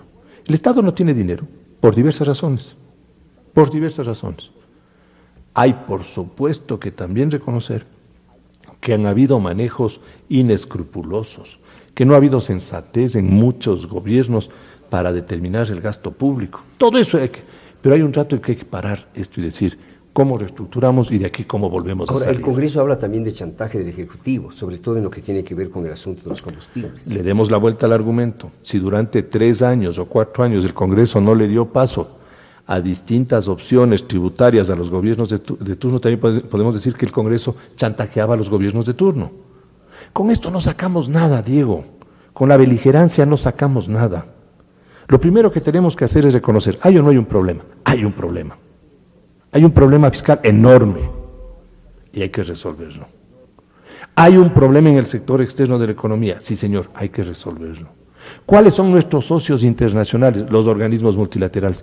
No es posible que nosotros nos confrontemos con quienes nos van a dar recursos para salir de una crisis y que le digamos, oiga, el señor presidente del BID o del Banco Mundial no tiene por qué opinar sobre el Ecuador. Es decir, no nos pongamos en el plano un poco del niño que es revoltoso y rebelde, porque somos un país que hay que demostrar madurez internacional. Y en ese sentido, si alguien nos va a ayudar, hay que colaborar para que esa ayuda nos llegue. ¿Y no resulta muy oportuna, entre comillas, señor economista, esta declaratoria de una oposición frontal por parte del Partido Social Cristiano al gobierno? ¿Cómo juzga usted esta situación? Y sobre todo, la actitud de su líder máximo, el abogado Nebot. Bien, si nosotros rompemos los diálogos, agravamos las cosas. Por eso estamos como estamos, Diego, porque no tenemos la actitud de buscar consensos, Diego, de sentarnos como estamos hoy en esta mesa aquí conversando y decir, bueno, en todas estas alternativas, ¿cuáles son los puntos con los que podemos iniciar poniéndonos de acuerdo? No, si nos sentamos en una mesa... La cultura del no, claro, la cultura del no. Y la cultura del opositor. Y hay que bajárselo al que está arriba. Es que Diego Oquendo es un buen periodista, da buenas opiniones, hay que bajárselo a Diego Oquendo. En lugar de a la actividad, el día de ayer fue un día lleno de expectativas. La gente, conforme iba llegando a los bancos, tenía desesperación, ansiedad, en unos casos por hacer transacciones, porque durante más de una semana que no lo ha hecho, y en otros casos para saber cuál mismo es su situación. Pero el resultado final fue altamente satisfactorio. La relación y el trabajo de los bancos fue más que normal. Se han restablecido las transacciones en forma, yo diría, muy continua, y para la gran mayoría de instituciones bancarias, al concluir el día, hubo satisfacción.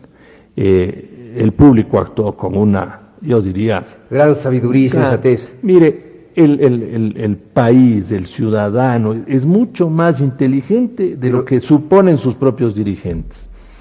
Y sabían cómo tenían que actuar.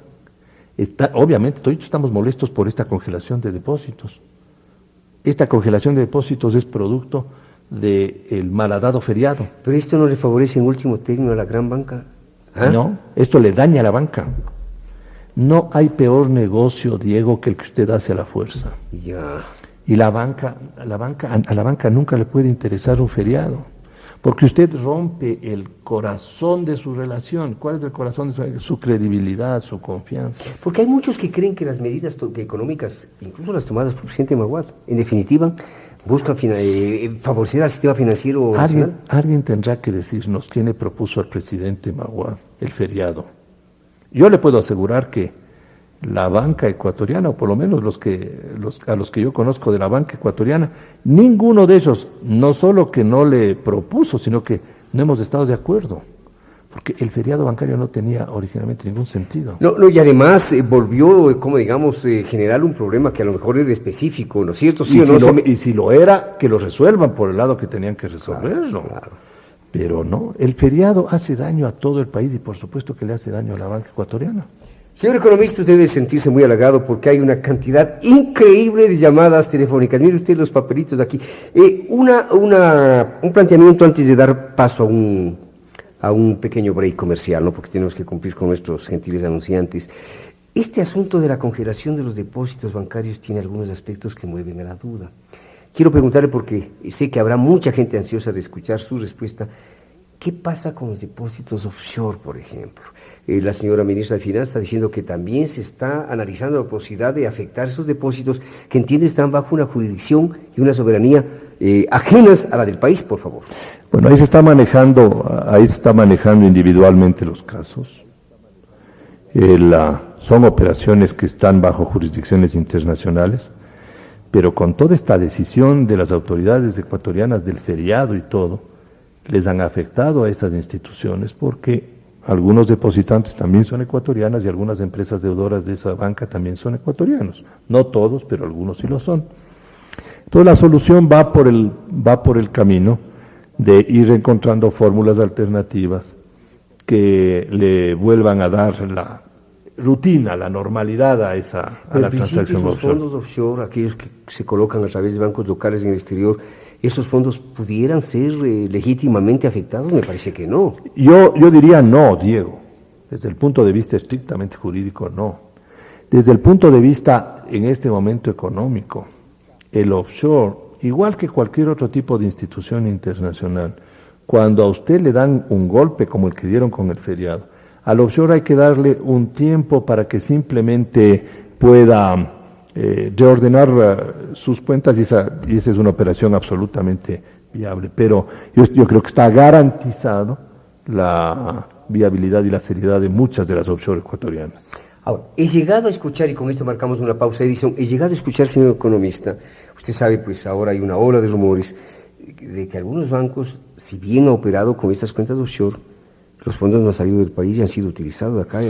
¿Usted ha escuchado este comentario? He escuchado, he leído los comentarios. Y aquí viene el otro problema, Diego. La banca, como en cualquier otro tipo de actividad, puede desviarse. Tiene miembros absolutamente idóneos que manejan las cosas éticamente, que hacen las cosas correctamente, pero también tiene de los otros. ¿Podría darse ese caso de que los fondos no hayan salido del país? Es posible, es posible. Esa posibilidad existe. Y que se esté especulando con esos fondos casa adentro, ¿no? Cuando discutíamos un poco el problema del feriado bancario, yo les decía que esta decisión de diferir o de congelar los recursos es una decisión que responde a un problema económico creado por este propio feriado, porque si no había feriado no había necesidad de eso. Exacto. Y se podía seguir manejando normalmente, habían muchísimas instituciones que lo podían seguir haciendo. Pero a estos congelamientos y a estos diferimientos, Diego, hay que irlos eliminando más rápido de lo que está programado. Ahora está programado la mayoría un año, y en muchos casos al 100%. Pero esto hay que hacerle un seguimiento semana a semana para ir solicitando a las autoridades la liberación de los recursos. Claro. Porque a la banca no le interesa tener estos recursos congelados. Porque además a la banca le están imponiendo condiciones de pago a los depositantes y de cobro a todas las personas de las que se da el crédito bajo un sistema de regulación absoluta. Están controlados los precios. Dígame una cosa, ¿estos fondos son transferidos al gobierno? No puede toparlos el gobierno en absoluto, no tiene acceso. Entonces hablaríamos aquellos de que lo que se ha buscado es favorecer en buena medida a la banca privada ecuatoriana. No, ¿por qué, Diego? Si a la banca lo que menos le interesa es esto. Fíjese que la banca hoy tiene por disposición de ley que prestar a una tasa de interés y tiene que pagar a otra tasa de interés. La banca no tiene ya decisión libre. Esta es una actividad económica con precios fijados. Y a nadie le gusta que le fijen los precios. A la banca lo que menos le interesa es esto, porque además con precios fijados se ocultan las diferencias de eficiencia. Entonces, señor economista, ¿cuál es el objetivo de esta congelación de los depósitos? Para que el problema que generó el feriado, y para que no todos entendamos, es que después de que le cortan la actividad y dicen no van a haber bancos durante una semana, Diego, y todo el mundo está angustiado porque dicen hay algunos bancos que no están bien, hay otros bancos que están en condiciones delicadas y hay toda una discusión horrible en el país. ¿cuál podía haber sido la actitud de los depositantes? Sacar los depósitos de los bancos. Claro, una corrida de fondos. Una y además corrida- una conversión a dólar. Correcto. Claro. Entonces tenía dos problemas. De que el dólar se les escape, y se les escape a un nivel incontrolable. Y segundo, de que se agudice la situación de la banca. Entonces el gobierno optó por congelar los recursos. Vamos a necesitar 2 días de diálogo con el economista Pachano porque siguen llegando los mensajes. Mire usted, es impresionante. Vamos a marcar una pausa y retornamos con una llamada telefónica con la señora Alexandra Chávez, que nos está llamando desde la población de Cumbayá, aquí en Buenos Días. Desde Visión AM FM. Seguimos hablando del grafiti callejero con Jaime Corral, psicólogo personal. Por favor, doctor. El graffiti es un medio de expresión. Por ejemplo, el de esta foto dice: ¿hasta cuándo esperamos cambios? El mensaje es social. ¿Usted cree? A mí me huele que el autor anda muy mal informado. O no sabe que en Producambios Casa Paz puede hacer cualquier tipo de cambio. Así es, en Producambios Casa Paz nos especializamos en cambios, cambios en dólares, marcos o cualquier moneda extranjera. Compruebe el cambio en la agencia Producambios Casa Paz más cercana. Producambios Casa Paz. Somos el cambio, una empresa del Grupo Financiero Producción. Más que una vitamina es juventud y vitalidad. Mira, yo he probado de todo para combatir el estrés, pero solo gracias a Fiotón, mi día comienza con más energía y vitalidad, sin tensión. Además, mi piel está protegida y mi cabello luce más sedoso. Marisa Sánchez con su intensa actividad inicia su día con Fiotón. Y para mí eso es vital. Fiotón con vitamina E y extracto de ginkgo biloba es 100% natural. Porque Fiotón le brinda todo a Fiotón, más que una vitamina, es juventud y vitalidad. De venta en farmacias con la calidad Grunenthal ecuatoriana. No, Carlos Julio. Ahora no, por favor. Lo siento, no pude evitarlo. No es tu culpa, mi amor. Lo volveremos a intentar. A veces sucede. No nos engañemos, Magali. Sucede a menudo. Me siento como un idiota. Nos aseguraron que funcionaría, que siempre estaríamos conectados y que no encontraríamos nada mejor por un precio tan bajo. ¿De qué nos sirve el mes gratis que nos dieron si todo el tiempo se cuelga? Nos aseguraron, Magali. Cálmate, mi amor. Tú serás. Solo nos queda una salida. Me das miedo. ¿Qué vas a decir? Interactive. ¿Interactive? Sí, eso. La mejor manera de navegar en Internet es a través de Interactive. Definitivamente. Bésame, Carlos Julio. Bésame. La calidad no tiene precio. Interactive te ofrece la mejor tecnología de Internet en el Ecuador. Suscríbete al 986-440 o en el Quicentro Shopping en Quito y al 887-705 y 06 en Guayaquil. Interactive, con la garantía IMSAT.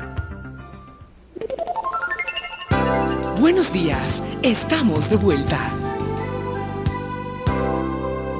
8 de la mañana con 12 minutos. Quiero anunciar al gran público que muy probablemente estaremos alargando la duración de este programa, porque en este momento, en verdad, lo que el público pide y exige es soluciones, voces de aliento, ¿no es cierto?, salidas alternativas, tranquilidad. Así es que esto en homenaje a la capacidad de convocatoria de este programa y a su entera confianza. Muy gentiles. En la línea telefónica, doña Alexandra Chávez, del 894-285 de Cumbayá, que quiere dialogar directamente con el señor economista.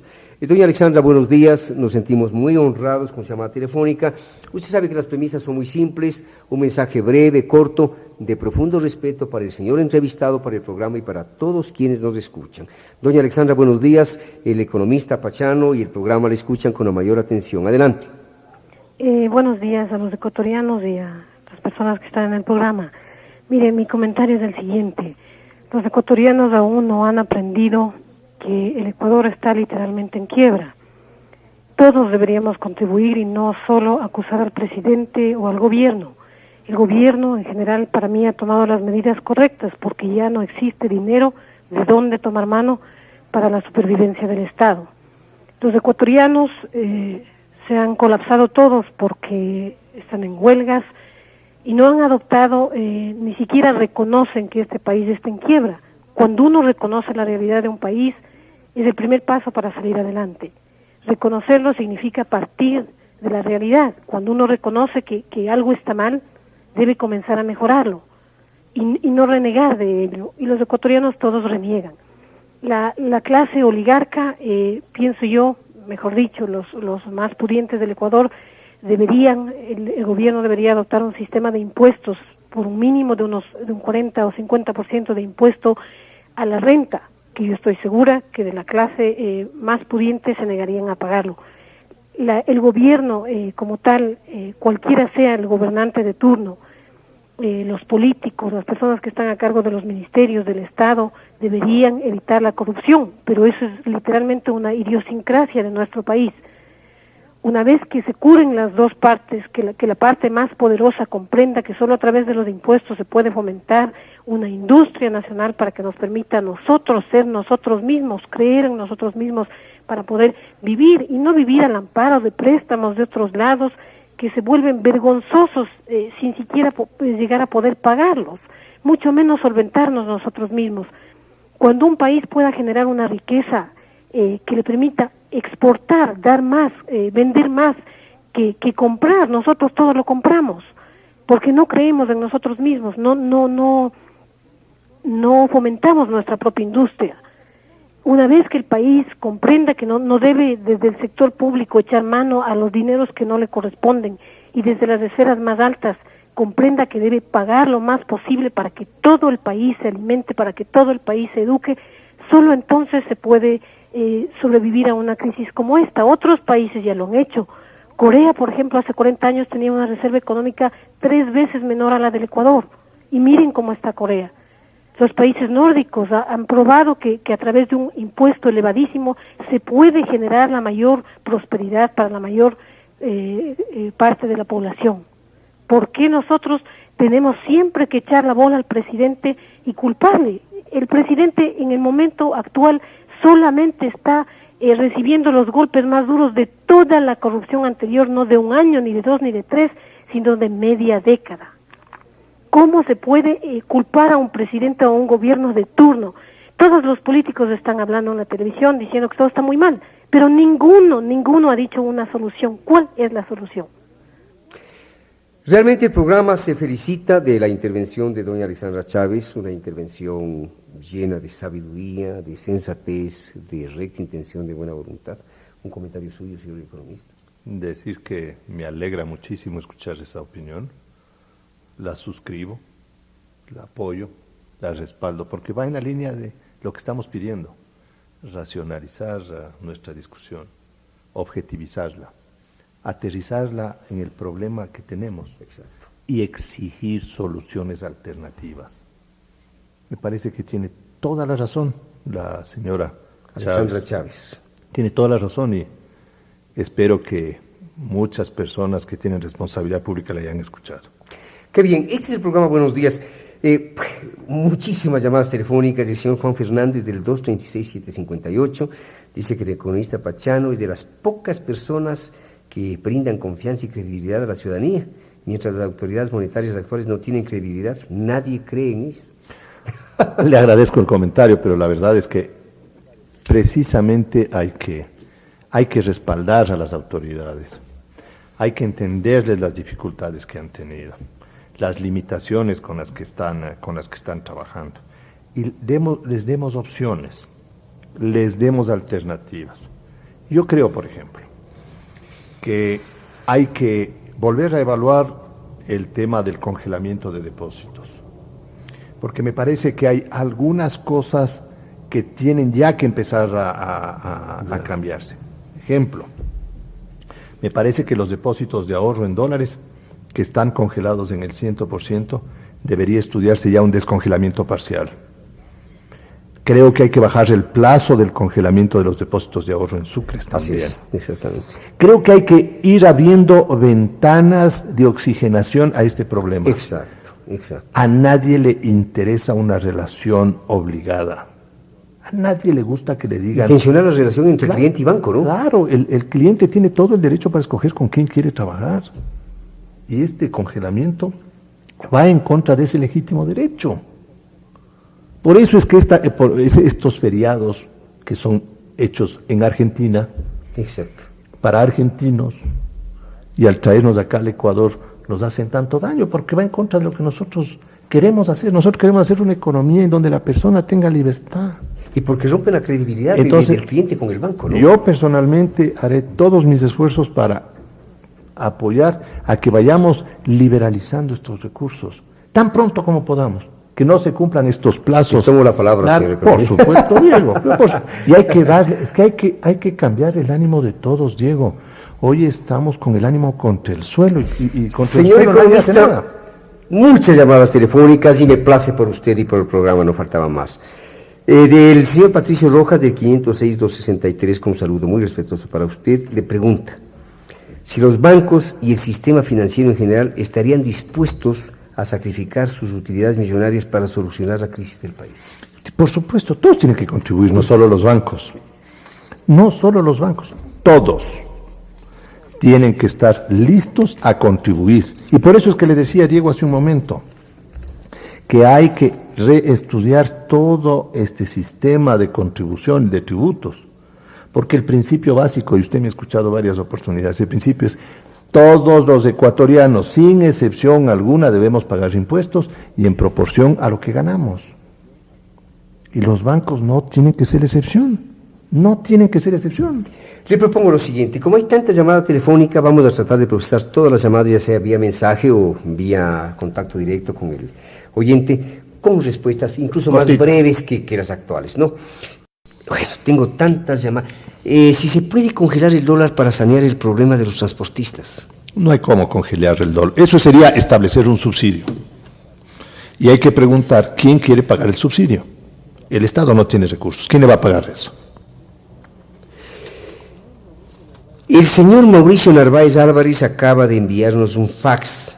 Él nos llama o nos envía el mensaje del 439-292. Dice: buenos días al señor periodista y al señor economista Pachano. Él dice que ha formulado la misma pregunta a un sinnúmero de personas y que las respuestas han sido esquivas. Señor Pachano, 2 puntos. El estado de gran crisis económica que vivimos hoy, ¿tenía que llegar con esto cualquier presidente? ¿Qué factores influyeron y desde cuándo? Son muchos años. La última situación empieza a hacerse evidente desde el año 1995, nuestro conflicto con el Perú, el problema político de la destitución del vicepresidente, la carencia de servicios básicos, las crisis energéticas, la caída del precio del petróleo, el fenómeno del Niño, gastos excesivos, politiquería en la economía. El gobierno de Fabián Alarcón fue un gobierno que gastó muchísimo más, le endeudó más al país. En definitiva, no ha habido seriedad política, se ha hecho populismo económico. Cierto es que han habido factores externos, pero también ha habido responsabilidades propias nuestras. Y el gobierno actual se demoró en tomar las decisiones. Desde el mes de agosto a la fecha podríamos haber iniciado un proceso de reconvención económica menos agudo del que estamos viviendo. El Congreso Nacional tampoco ha colaborado. De tal manera que yo soy muy claro en ese sentido. Hay cosas que han estado fuera de nuestro alcance y hay cosas que son producto de nuestra irresponsabilidad política. Estoy en la línea telefónica don Raúl Gómez, a quien saludo con toda cordialidad y le pido que tenga la bondad de alimentar un poquito de paciencia. Don César López, del 562-994, que quede constancia que he dejado de lado todas las preguntas que me había pasado elaborando tan pacientemente durante 2 noches, ¿no?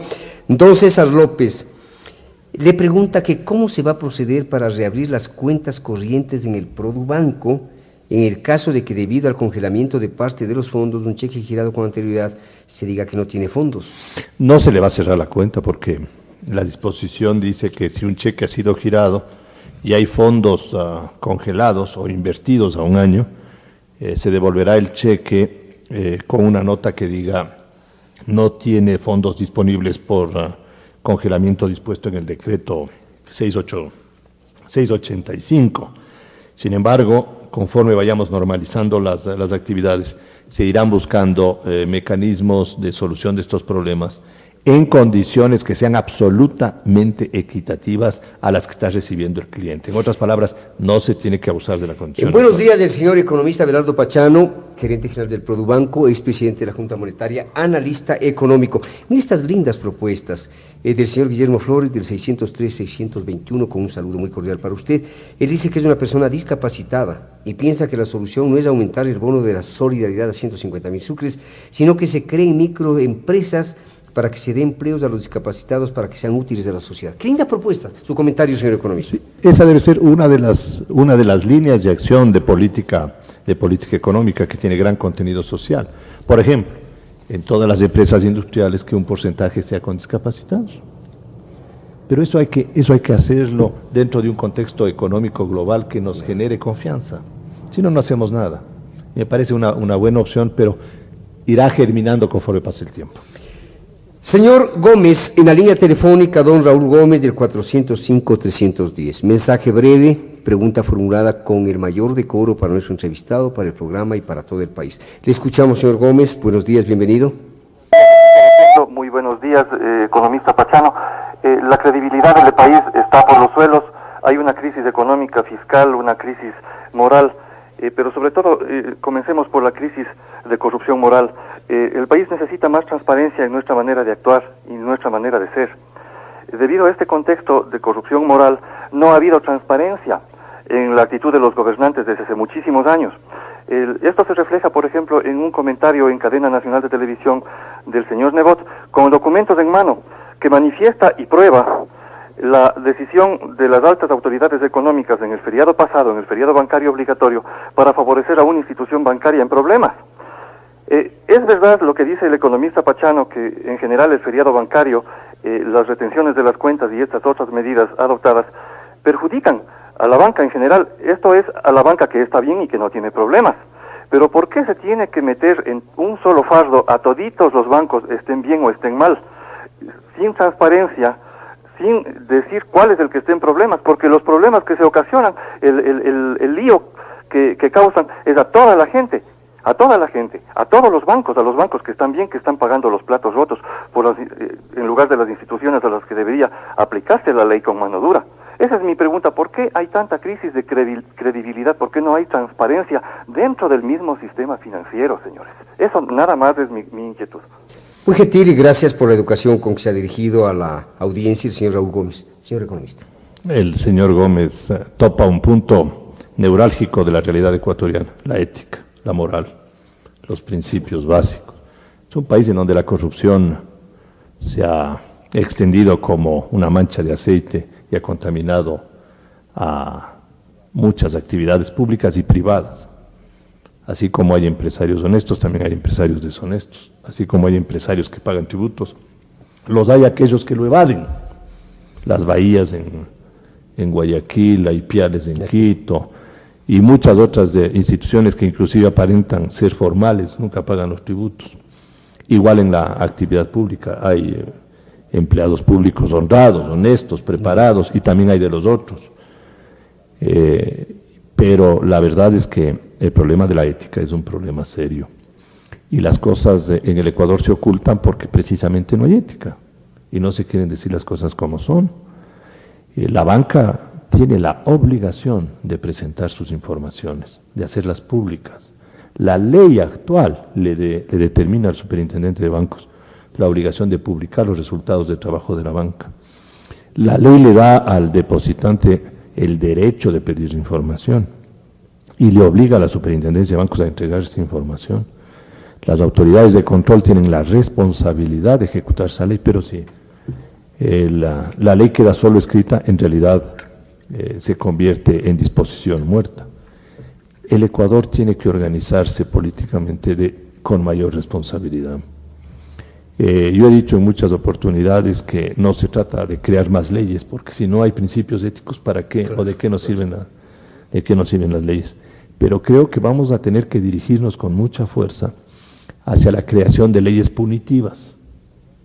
La propuesta del presidente Magua de que se establezca cárcel para los que no pagan impuestos, de que se cierren los negocios que no cumplen con las disposiciones tributarias, me parece a mí una propuesta absolutamente pertinente. Claro.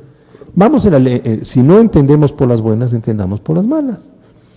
Y este feriado bancario que nos tomó de sorpresa a muchos que no sabíamos lo que se estaba discutiendo, es producto precisamente de una circunstancia desarrollada por estos argentinos de la Fundación Mediterránea que la trajeron acá al Ecuador para discutir a voz en cuello de que el problema ecuatoriano solo se resuelve con congelamiento de cuentas y eso se produce a través de un feriado bancario.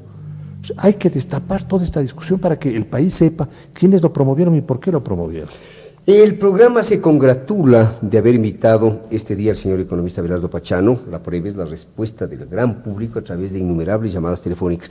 A los años, una pregunta o dos preguntas del programa. ¿Cree usted sinceramente que los precios de la gasolina serán rebajados si finalmente opere el incremento del IVA en el Congreso? Yo creo que sí. Yo creo que sí. Primero porque hay una palabra empeñada del presidente.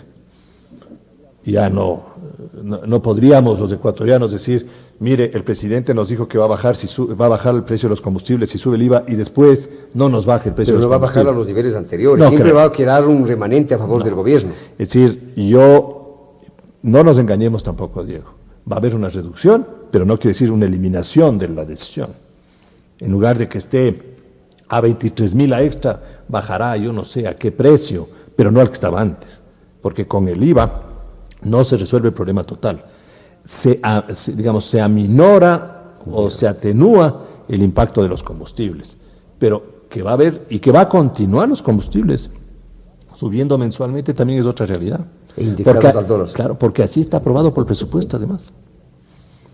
Y la única manera, Diego, de evitarnos todas estas cosas es, ya por el lado de los ingresos tomemos una serie de medidas, pero ahora quitemos las facultades de gastos, porque de eso no hemos discutido.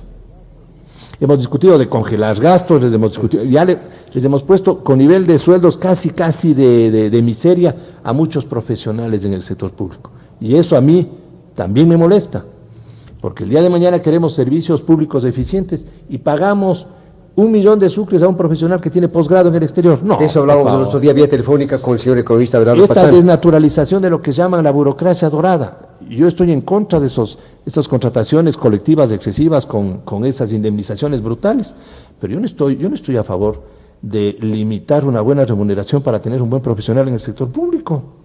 Yo no estoy de acuerdo con eso, porque si no vamos a tener un sector público pauperizado, mediocre. Menos que mediocre, Diego, menos que mediocre. 8 de la mañana con 30 minutos. Respuestas brevísimas porque tenemos muchas llamadas telefónicas. A raíz del anuncio presidencial, pregunta el programa, a raíz del anuncio presidencial, 4 miembros del directorio del Banco Central renunciaron. ¿Qué interpretación le da usted a esta renuncia? Lamentable, Diego. Inconveniente. Inoportuna. ¿Pero por qué renunciaron? Renunciaron, lo dicen en la carta, porque no tomaron la decisión de saneamiento en el sistema financiero. Está la carta que han enviado los 4, pero me parece inoportuna. No debían hacerlo cuando el presidente estaba tomando una decisión tan importante. Tenían que quedarse en su sitio. Aún por simple solidaridad. Pero por supuesto, Diego, por solidaridad con el país. Hay momentos en los cuales cuando uno esté en la función pública tendría todas las ganas de separarse porque los problemas son enormes, pero son los momentos en los que con mayor razón se tiene que quedar. El país demanda sacrificios personales en determinados momentos y ellos tenían que quedarse. Nos han hecho un daño en la imagen internacional. Y a la final van a tener que enfrentar los problemas porque siguen en funciones hasta ser legalmente reemplazados. Y el gobierno tendrá que encontrar una mayoría para sustituir, es decir, tiene que negociar con el Congreso. Claro. 4 nombres, entonces eso va a tomar un tiempo. Entonces, ¿qué sacaron con la renuncia? En la línea telefónica, doña Soledad Granja del 344-070. Lo de siempre, mensaje breve y respetuoso. Doña Soledad, le saludamos con la mayor cortesía. Buenos días, adelante. Quería dirigirme al economista Pachano a felicitarle por lo que dirige el banco. Yo soy cliente del Banco de la Producción y lo único que le pido es que todos nuestros ahorros están bajo su responsabilidad, mientras otras personas de otros bancos se desesperaban. Yo he defendido al Banco de la Producción y he dicho, ahí tenemos al frente a un hombre correcto y honesto. Espero que no nos falle, economista. Muchas gracias. Así es, y le agradezco por su frase y créame que me ha cortado un poco el cuerpo porque tengo esa enorme responsabilidad, pero no le voy a defraudar. ¿Qué tal si le damos un préstamo extraordinario a doña Soledad Granja? Por supuesto, por supuesto. Y con intereses del 20%. Nosotros no estamos cerrados las operaciones, Diego, y una de las cosas que lo vamos a hacer, que lo estamos discutiendo y el día de hoy lo estamos mirando, es que si a alguien le congelamos recursos a un costo determinado, ¿por qué no crearle una línea de crédito en las mismas condiciones? Formidable. Algo de eso hay que ir buscando porque lo que alguien me preguntaba hace un rato, la banca no tiene que buscar utilidades sino dar servicio. Y hoy más que nunca hay que hacerlo. Gracias a doña Soledad Granja. Don Estefano Locopo, 360-740. ¿Qué pasa definitivamente con las deudas de los autos que fueron comprados en dólares? A ver, esta es una pregunta, me parece, Primero, crucial en estos momentos. primero por decisión de este decreto, el plazo se amplía un año más. Todos los dividendos que se le venzan este año, usted puede pagar solo los intereses y la parte de capital de la deuda postergarla un año. Si usted compró a 3 años plazo, va a pagar en 4 y durante un año va a tener que pagar solo intereses. El tipo de cambio sí será el que esté vigente en el momento del vencimiento de cada dividendo, salvo que la institución en la que usted trabaja o con la que usted trabaja le permite en un momento determinado convertir esa obligación que tiene en dólares hacia sucres. No la veo muy fácil, pero la posibilidad puede existir. Tiene un alivio en este año. Vamos conjugando las preguntas del público, las llamadas telefónicas directas y las preguntas del programa. Pregunta del programa. Usted ha expresado, señor economista, que la convertibilidad es inaplicable en Ecuador porque bajo ese modelo los bancos deben actuar con total autonomía y fortaleza sin que proceda ningún auxilio o rescate, pues de lo contrario se sumarían las divisas. Si nos atenemos a su propio razonamiento, ¿será viable algún día la convertibilidad en Ecuador? No lo sé, pero yo le he mencionado aquí también mi criterio respecto a esta dificultad de poner un sistema cambiario tan inflexible como el de la convertibilidad. Pero como a los ecuatorianos no nos creen, el presidente tuvo que llamar a Domingo Cavallo para preguntarle si la convertibilidad es viable en este momento. Y la respuesta, por lo menos que yo conozco y que está publicada en la prensa, dice que sería una locura en el Ecuador la convertibilidad. Un diálogo de 3 horas y media me dijeron entre el presidente y el señor Cavallo, ¿no? Y que le ha dicho que sería una locura. Es decir, el autor de la convertibilidad en Argentina le está diciendo al presidente del Ecuador, no lo haga porque usted no tiene condiciones. Eso es obvio. El problema de la convertibilidad es un problema muy serio, que no se lo puede resumir en una respuesta muy corta. No solo porque hay problema en el sistema financiero, sino porque hay un problema de inestabilidad fiscal muy grande. La convertibilidad ata a las políticas económicas.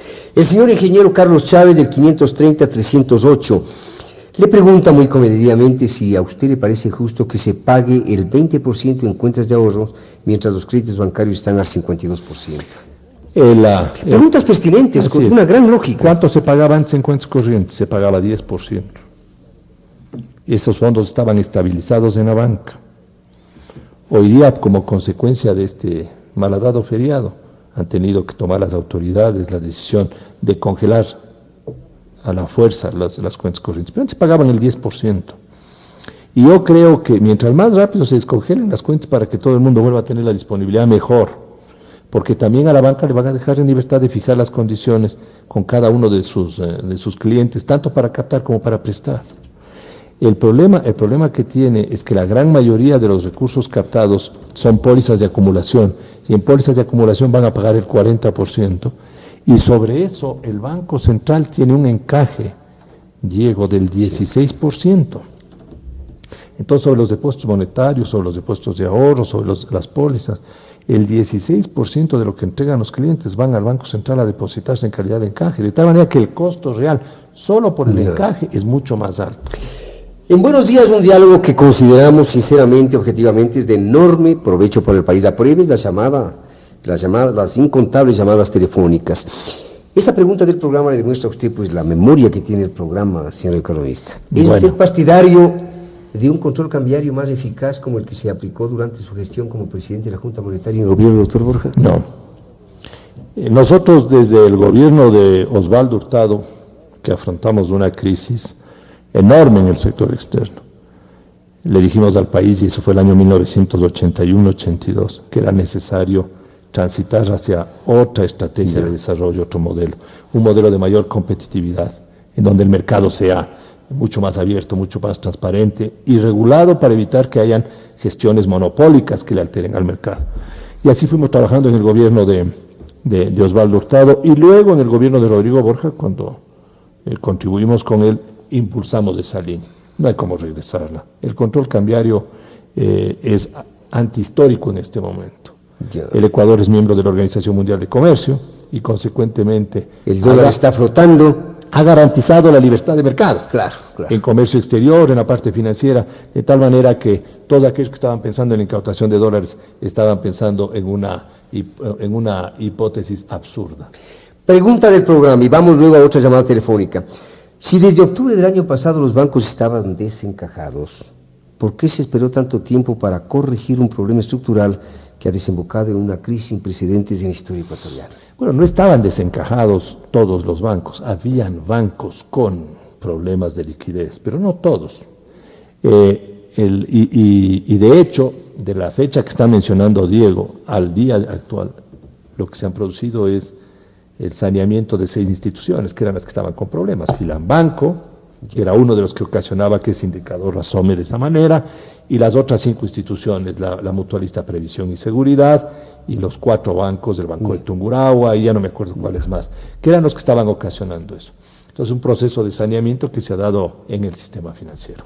Diálogo personal con el economista Abelardo Pachano. Estamos conjugando las preguntas del programa con las preguntas vía mensaje y con las llamadas telefónicas directas. En el 255-914, doña Jessie Maldonado, a quien saludo con todo respeto. Usted ya sabe las reglas del programa. Doña Jessie, buenos días. El economista Pachano le escucha. Buenos días, economista. Buenos días, licenciado. Soy Jessie Maldonado Gangotena. Yo le quiero hacer una pregunta que creo que la mayoría de las personas no se ha dado cuenta. Nosotros estamos funcionando con un sistema tributario que es del 1% de la circulación del capital. El momento en que usted está congelando o restringiendo la mitad de circulación de este capital, ¿no cree usted que lo que está recaudando el fisco va a ser mucho menor a lo esperado? Esa es mi pregunta. Gracias.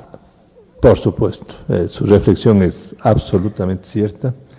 Y esa es una de las inconsistencias que se producen cuando no se tiene una línea de política económica perfectamente definida. El 1% con este congelamiento va a dar un rendimiento mucho menor y conforme se vayan abriendo estas restricciones podrán normalizarse esas recaudaciones, pero el propio fisco ha atentado contra sus objetivos en este campo. Doña Lucía Pazmiño del 231-663, apenas un comentario, muy válido por cierto, no está de acuerdo con que se diga que no se ofrecen alternativas. Pide al público leer el diario Hoy del domingo 14 de marzo del 99, página 6A, en las cuales el Congreso propone ciertas propuestas válidas. Gracias a doña Lucía Pazmiño. El señor economista, pregunta del programa, superada la crisis inicial, ¿es conveniente investigar quiénes y en qué circunstancias propiciaron la elevación del tipo de cambio? Por supuesto. Dentro de la línea que todo el mundo está demandando de transparencia, sí, todo eso tiene que saberse. La señora Beatriz Saltos del 216-731 opina que el gobierno debería exigir la devolución del dinero de la gente que robó en el Ecuador y hoy vive como rey en el extranjero. Bueno, este es un tema ético absolutamente lógico. Este es un tema al que hay que encontrarle una solución, porque no es permitido y no debe ser permitido y no debe ser tolerado que aquellos que abusaron de los fondos del público para sus provechos personales puedan simplemente entregar las instituciones financieras sin responsabilidad alguna. Yo sí creo que hay que discutir una legislación mucho más dura para aquellos que realmente abusen de esta confianza pública. Y hay que encontrarle los mecanismos para que se puedan repatriar a aquellos que han encontrado refugio en países vecinos. El Ecuador es uno de los poquísimos casos en el mundo en donde con mucha facilidad se puede salir y vivir cómodamente sin cumplir con las responsabilidades o atender a las responsabilidades producto de ese tipo de, yo diría, inmoralidades. El señor César Garzón nos ha llamado de un teléfono público. Él considera que las medidas no son justas porque los bancos van a pagar en unos casos, dependiendo del tipo de transacción, el 40% y en otros del 20%. Piensa que debería volverse al sistema del cobro del impuesto a la renta. Yo estoy de acuerdo con el cobro del impuesto a la renta y yo estoy de acuerdo que mientras más rápido descongelemos todas estas cuentas para que rijan los sistemas de mercado es lo mejor. Le decía hace un rato al contestar algunas de las inquietudes suyas, Diego, que yo sí creo que es posible reducir los plazos de congelamiento de algunas cuentas como las de ahorro, exacto, dólares, sí. Y abrir porcentajes más altos. A esto hay que darle un proceso más natural. Hay que estudiarlo porque en una semana después de toda la decisión del feriado no hemos tenido el tiempo de reflexionar. Tenemos que sentarnos a reflexionar y a ofrecer opciones para que el público sepa que no va a durar un año esto, tiene que durar menos. Pero para ello necesitamos al Congreso. Necesitamos al Congreso y a la dirigencia política para resolver el tema fiscal. Porque si resolvemos el problema fiscal bien, de una manera muy clara, en ingresos y en gastos, y haciendo que los tributos sean progresivos y que sean generales, el sistema financiero puede normalizarse más rápido. Y el Ecuador necesita ambiente positivo, Diego. Ya nos dan demasiados garrotes. En la cabeza, en la cabeza, en la cabeza. Y ya nos duele, y no solo que nos duele, sino que nos cambia el ánimo.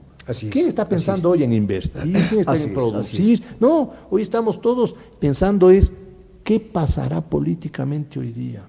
¿Cómo nos podemos movilizar si estamos con todas estas limitaciones? Entonces no estamos produciendo y hay que darle ánimo al país. Bien, vamos terminando. Esta es pregunta del programa. Señor economista, ¿comparte usted la crítica a la negligencia del Fondo Monetario Internacional para salvar de manera oportuna a países con crisis financieras o bancarias, evitando a tiempo de desgracias como la ocurrida en el Ecuador en las últimas semanas? Al fondo se le ha criticado con y sin razón en muchos casos. Y el propio fondo ha reconocido las limitaciones que se le han presentado en la asistencia, especialmente a algunos países asiáticos y en el caso ruso.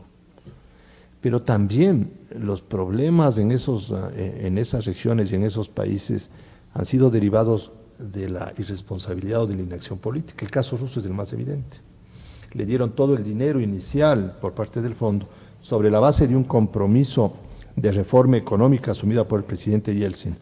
Y luego el presidente Yeltsin abandonó toda la programación, de tal manera que rompió el acuerdo con el Fondo Monetario. En el caso ecuatoriano, nosotros necesitamos llegar a un entendimiento con el fondo.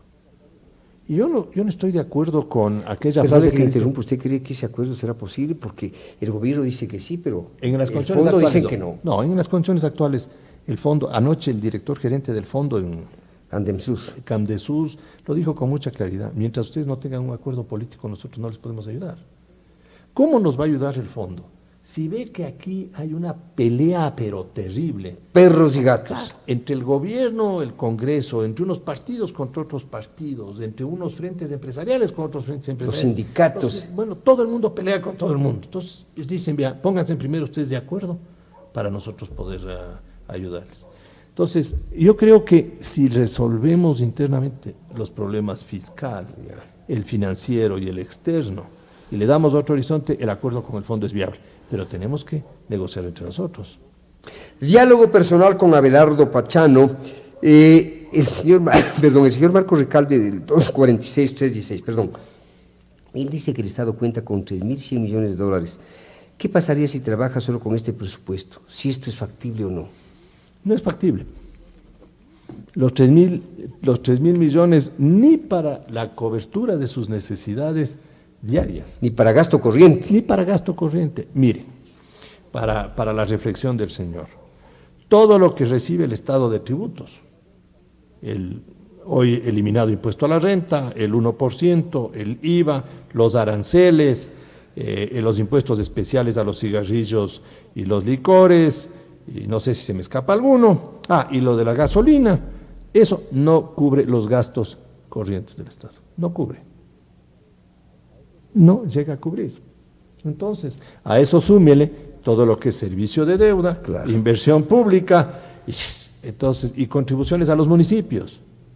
Consejos provinciales. Claro, porque es 11%, y los municipios se paralizan cuando no les dan dinero, y no entienden tampoco que el Estado no tiene dinero, porque entonces se paran los alcaldes. Y que deberían crear mecanismos de autogestión. Diálogo, falta iniciativas. Vamos terminando ya, Creo que nunca el señor economista, ni siquiera durante su brillante grado de economista, habrá sido tan exigido, ¿o no? No, ha sido una linda mañana, Diego. Bien, una última llamada telefónica de don Carlos Vázquez del 09-715-069. Señor Vázquez, buenos días. Adelante con su pregunta en los términos establecidos en lo que tiene que ver con la formalidad del cuestionamiento. Adelante, le escuchamos. Licenciado Quinto, buenos días. Economista Abelardo Pachano, buenos días. Mire, la inquietud que yo tengo es como un profesional más del país